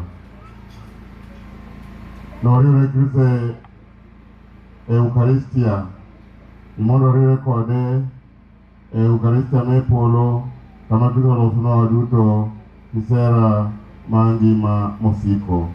Wakwayo kama nikech Yesu Kristo wuodi modak kanyakla achiel gi Chuny Matakatifu, Nyasaye higni gi higni. Ruoth obed kodu. Ab Nyasaye nyakalaga wuon gi wuowi gi Chuny Matakatifu mondo obed kodu ndalo duto. Odong' kwe mar Ruoth kwaere kendo watiyo ne misa orumo. Mokwongo adwa kon jogo duto mobiro konya iko osiepna mawuoyi. Erokamano maduong' uru kuom chuth. Osiepna ni ne wakendre kod higa 65. Kane en Dar es Salaam, ikambi miluongo ni Kolito Barracks, Kilimaheo. Ne wadak Dar es Salaam, bwanyuolo nyithindo 2. Bernard Agola Ayimba, marehemu, gi Betty Sajien. Kane chopo higa 69, jo Tanzania ne ogolo order, nikech ang'e ni ji kiaga gimomiyo ne waduogo Kenya, nyaka nyisu kawuono. Ne ok wadwa duogo. Jo Tanzania ne ogolo order ni ka in ja Uganda, kata in ja Ethiopia, kata in ja Sudan, kata in ja Kenya, man Tanzania, kidwa dak Tanzania nyaka ibed citizen. Odikinyi kane msodhi tich koduogo saa 4 to wachona ni magi odo ni nyaka bed citizen, nyaka wabed citizen e kwa daka. To ka ok ibedo citizen to kinyu a msona no wachona no ok wabed citizen en wuoyi achiel to on mare bende osetho to min mare ni dala. Kabenda wachona kama ne e pachi to a ne waduogo kwawe ot. Peter ne en senior sergeant ndalono. To ni miwaga gik moko. Ja KDF to ng'eyo kaka ni miga gik moko mang'eny. Nawe mwandi ot, modok carpet, otanda, mattress, ok nating'o gimoro amora. Nating'o mana nyithindo 2, gi sanduk, mating'o go lepa, gi side matin, ne waduogo ka. Kane ochopo higa 70, nanyuolo wuoyini i dala ka. Peter nowachona magi adhi headquarters DOD. Nene joko miye barua moro. Acha ne dhi adhi. Noya kabo dhi. Kane ochopo kucha,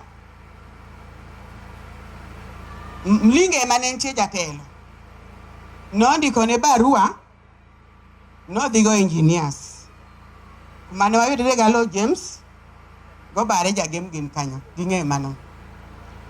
Kane odhi ayo duogo Homa. Kane wadhi askati ne penjri gan ng'at mana masini ya sagini ni to chako duogo bet private nadi ng'ani ne okwalo Tanzania. Lakini koro kaka tijno nohero nobedo ochako bedo private. To ai senior sergeant mane wantie Tanzania obet matin, lakini jotelo be noneno ka rieke ng'eny mane gi miye ranks haraka. Bukoro ne wabet nanyuki anyicho waduogo 12 ema waduogo e dala. Mane kaka ne pito a Tanzania ok ne no riembe to no dagno ko bet citizen. Mane madwa na nyisijo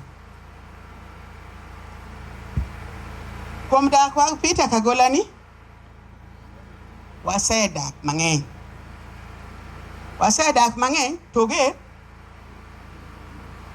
Peter ni ger ma ng'ata ok nyadago minene ng'ata no ger ogera gera marach. Afadhali kwa sema doko ngoberbe to kapo komado ko dogo imateko kabisa, lakini anoko kwa gani kichena asenge kore kasene no koge tana wer mnakadoko awacho kodi tibe tana wer adia to bede ni kasewer badi to ka duogo to wiyo wilgo mane kaka nadago siepna Nyasaye to nokonyowa gi nyithindo mang'eny to nokawo gi mang'eny bowena matin muneno kanyo. Koro an siganda gi Peter ok anyal wacho mang'eny ahinya nikech ok bende tindi ndiko gi barua an usoma mos to biro ng'e siganda gi Peter. Koro ka wacho duto to an usoma.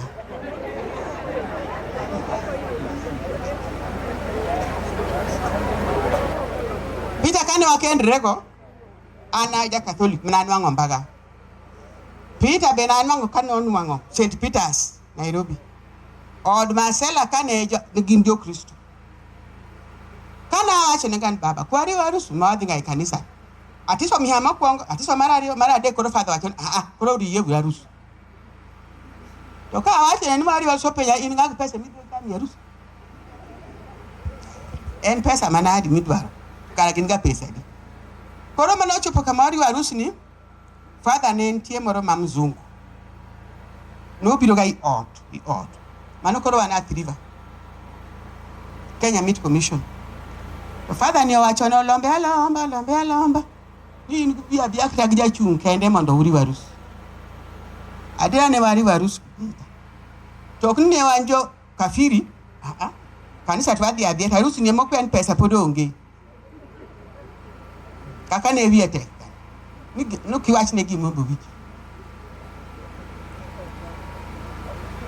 Koro nyocha wadaki ngima ma Kristo.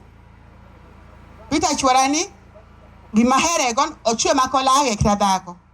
Ochwe. Ni Peter kelo na dhako no lago. Wan mani Kristo ka. To chwe mako kendo. Eri kora ike. Koro aduoko erokamano ahinya ni jo KDF. Hera ma un go omora kendo mora. Kaka ncha dago Peter hospital higini gote. Pare ni jogi wuok kata biro Kisumo hospital kuoma. To nena adak St. Monica mana chode teneno gibiro. Adak Victoria gibiro. Yawo mineno mobet kanyo gitache. Ogo gini yawo mangima. Ago nunu erokamano uru. Kendo uchako utum ni ng'ato kaka ne utumana. Mane ne dagola. To dagola ni makoro ni nda. Lunga ga honya ugunja. An ga honya ugenya. To lunga nyajo kokoya. Anga nyajo kokoya benga ka. Oko luong nyinga ovyo. To manyika koro tuor koro lunga ni magi. Makaiwe. En magi makile ko to magi. Kidhi ko to magi. Kidok jowa to kiwa mosa be die mouse. Koro Nyasaye okawe. Odhi oywe. Adwoko Nyasaye erokamano kuom ka osechandre gutuo. Osechandre. Tuo ma Peter ok nyal lando ka dang dhano ninka. Jidhi mabor. Ero uru kamano jowadwa.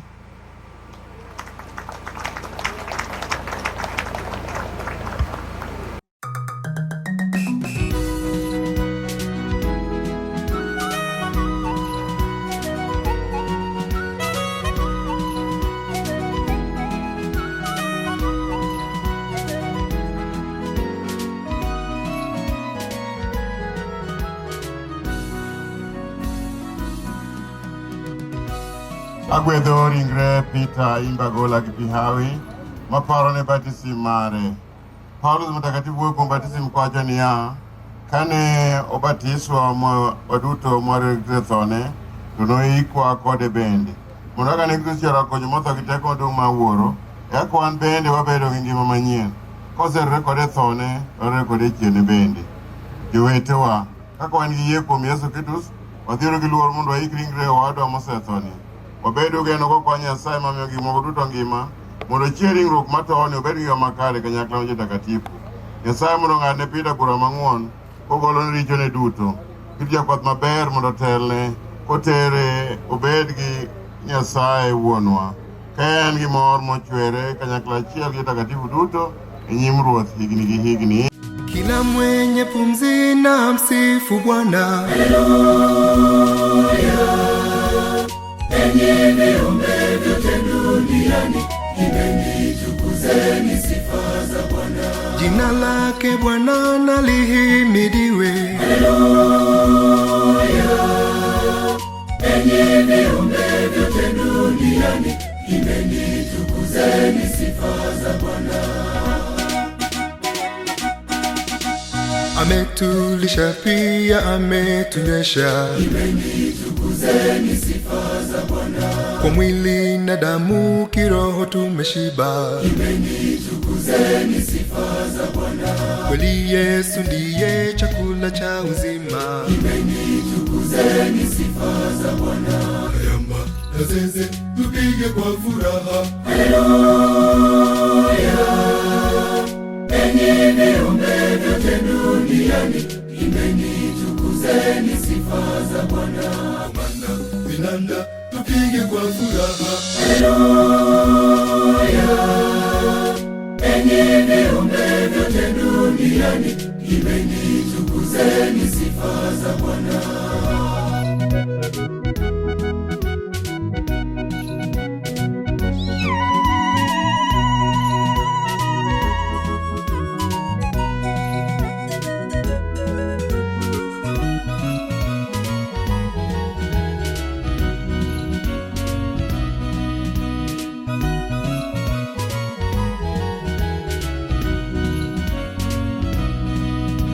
Kila mwenye pumzi na msifu Bwana. Haleluya.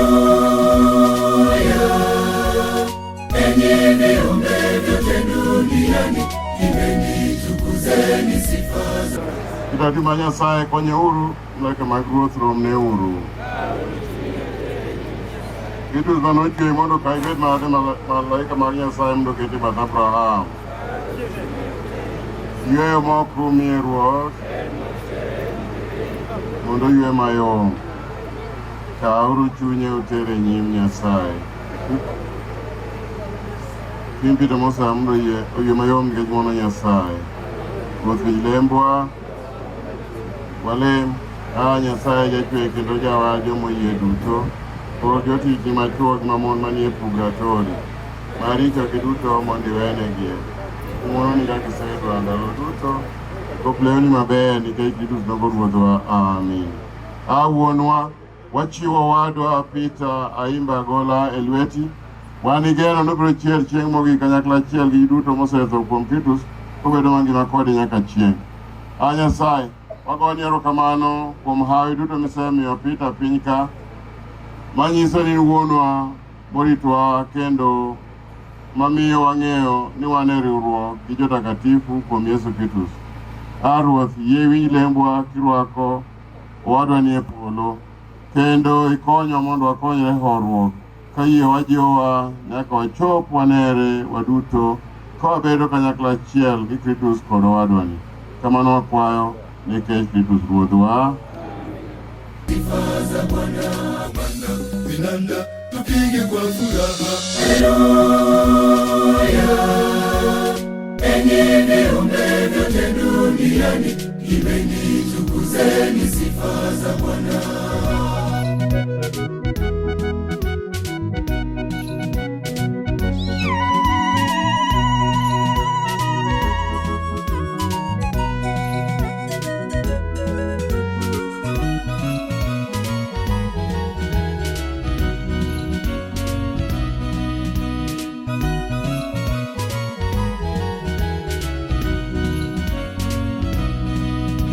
Kila mwenye pumzi na msifu Bwana. Haleluya. Enyi viumbe vyote duniani, imbeni tukuzeni sifa za Bwana. Jina lake Bwana na lihimidiwe. Haleluya. Enyi viumbe vyote duniani, imbeni tukuzeni sifa za Bwana.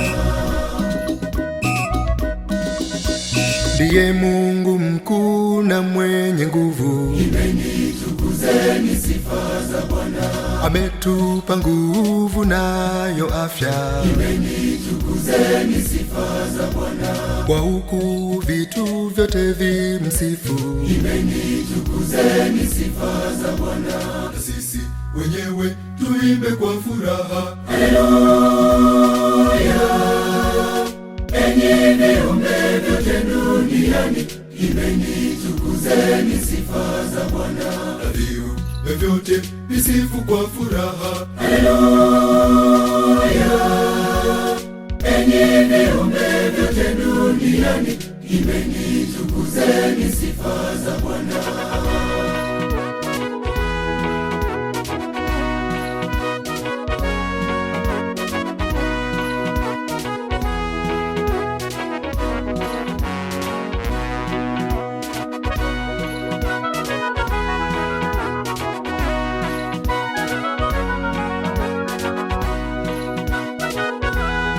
Wale marudha Yesu Kristo tiko tele jomo ye kumito kani lindi kumdala dek. Katu bidori regi ni elo gani chira kani chier. Aro thie chier wa ngi mawa. Imondo Peter Ayimba golo onindi gikweli ani. Daga chiengwe ni chiere kale nye pinyi kumilo che kobero ngi mama manyien higni. Amen.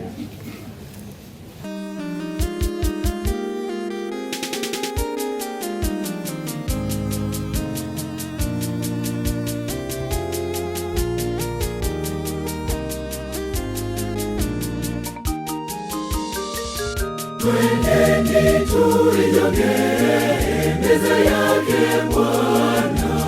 Twende tukale mwili na kunywa damu yake Yesu Kristo, tupate uzima wa milele. Twendeni tuijoge meza yake Bwana. Twende tukale mwili na kunywa damu yake Yesu Kristo, tupate uzima wa milele.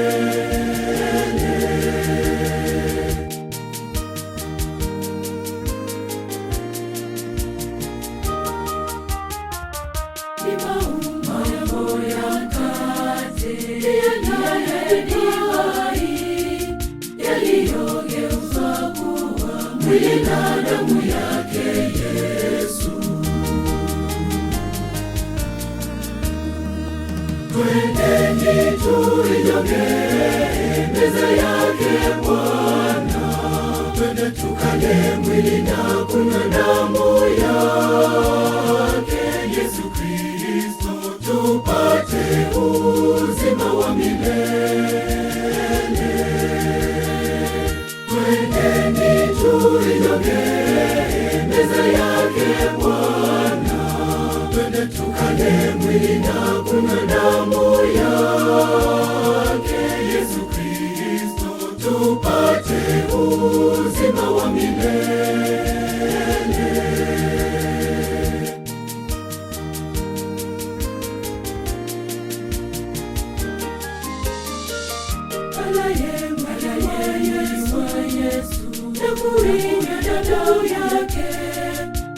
Hakika neno hilo ana uzima wa milele. Twendeni tuijoge meza yake Bwana. Twende tukale mwili na kunywa damu yake Yesu Kristo, tupate uzima wa milele. Twendeni tuijoge meza yake Bwana. Twende tukale mwili na kunywa damu yake Yesu Kristo, tupate uzima wa milele.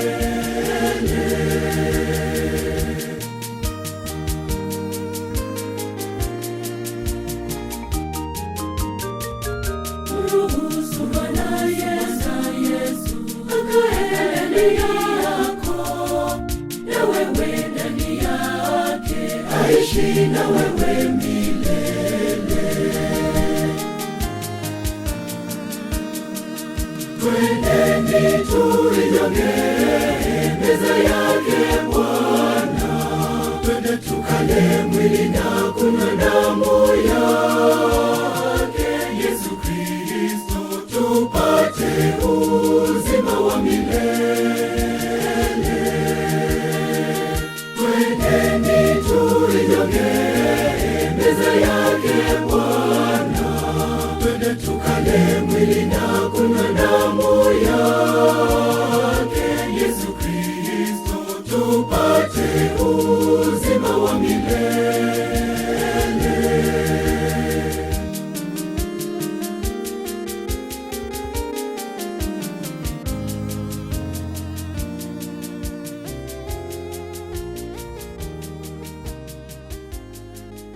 Keto ringre nogo manolosego, kitu semo nokwongo chier. Wang'eni biro chier ringre mondo gibed duong' machal gi mare. Wachiwo Peter Ayimba gola lwet Nyasaye. Ruoth mondo orwake ruoth mondo orwake gi kwe kendo chier ringre chieng' mogik e nying Wuon gi Wuowi gi Chuny Matakatifu.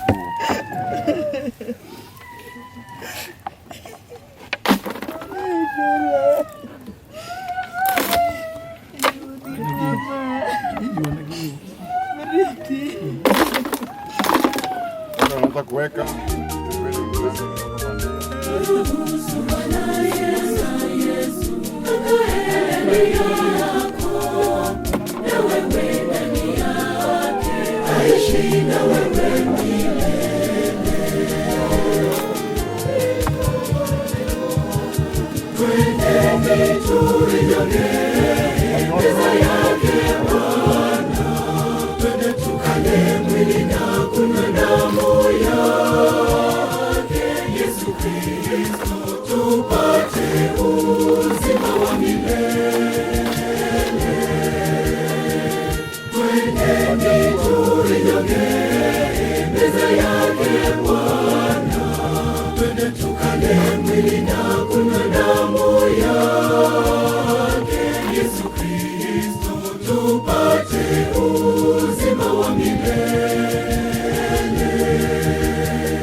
Tutakone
there.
Wale wengine naweza fanya wale wengine ile soja uwezea soja uwezea ena soja mandie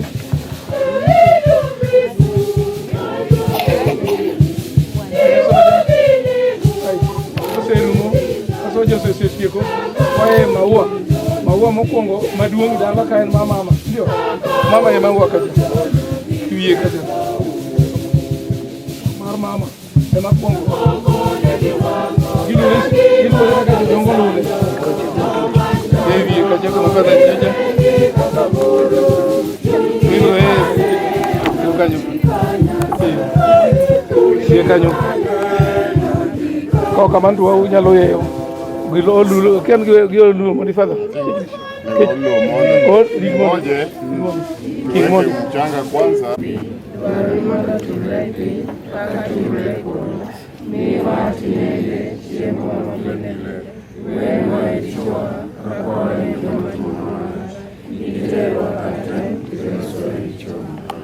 Samare pongine marutubetulia kwa mon kendo Yesu nyasini jahawi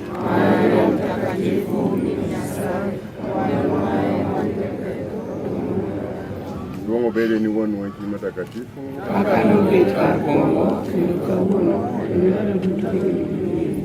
Yeo mo krumi ero Yung pita mo sa mbe yung mga mkaingon niya say Magbilem wa Walem Say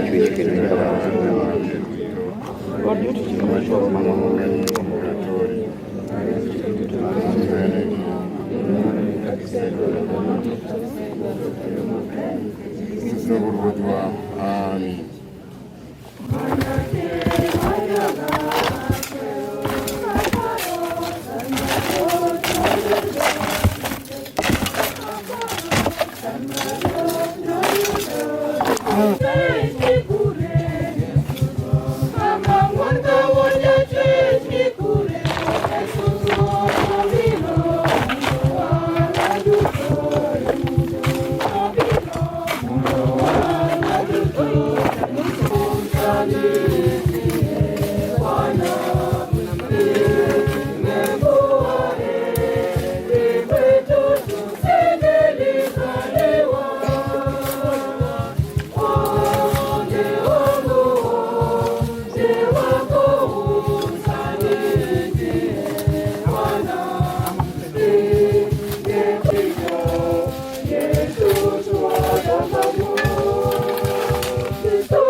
Yosefu mwenye heri, tunakimbilia kwako kwenye masumbuko yetu, utuombee kwa Mungu.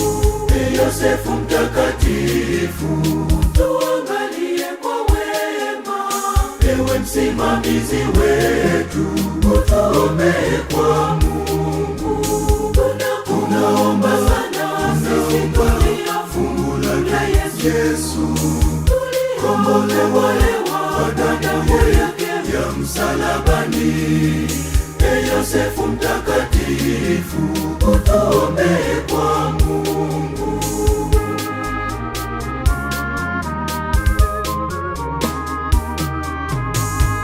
Tunaomba sana sisi fungu la Yesu, kombolewa kwa damu yake ya msalabani. Yosefu mtakatifu, utuombee kwa Mungu.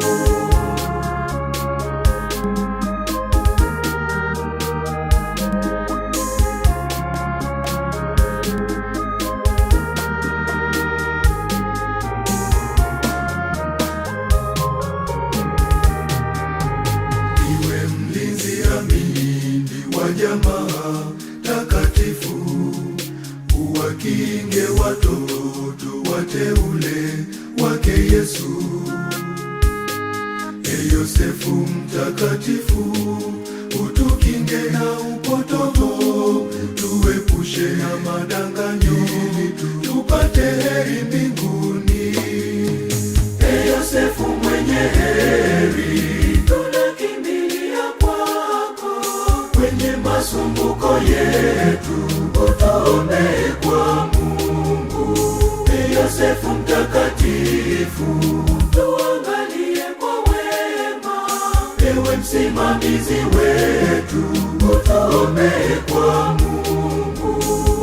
Tunaomba sana sisi fungu la Yesu, kombolewa kwa damu yake ya msalabani.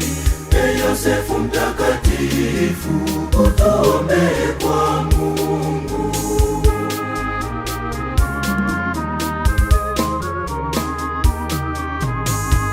Tunaomba sana sisi fungu la Yesu, kombolewa kwa damu yake ya msalabani. Yosefu mtakatifu, utuombee kwa Mungu.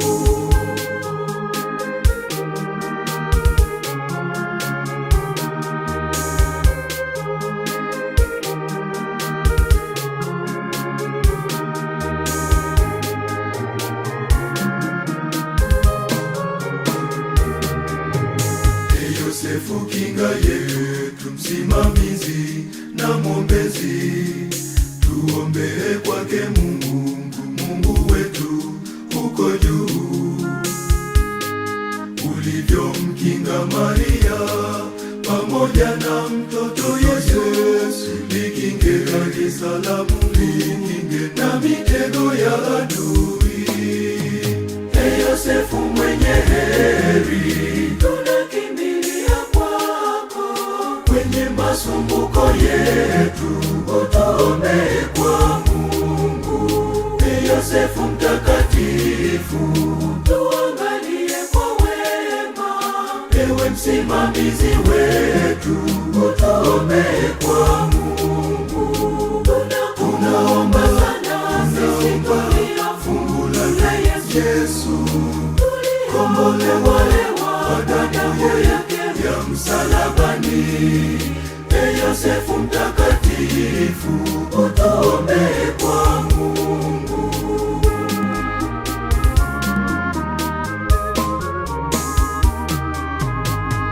Tunaomba sana sisi fungu la Yesu, kombolewa kwa damu yake ya msalabani. Yosefu mtakatifu, utuombee kwa Mungu.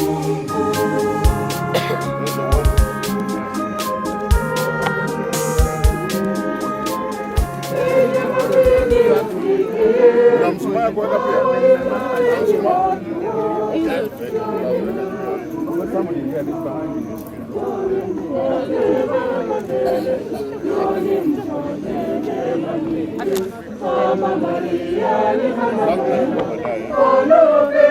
watoto wake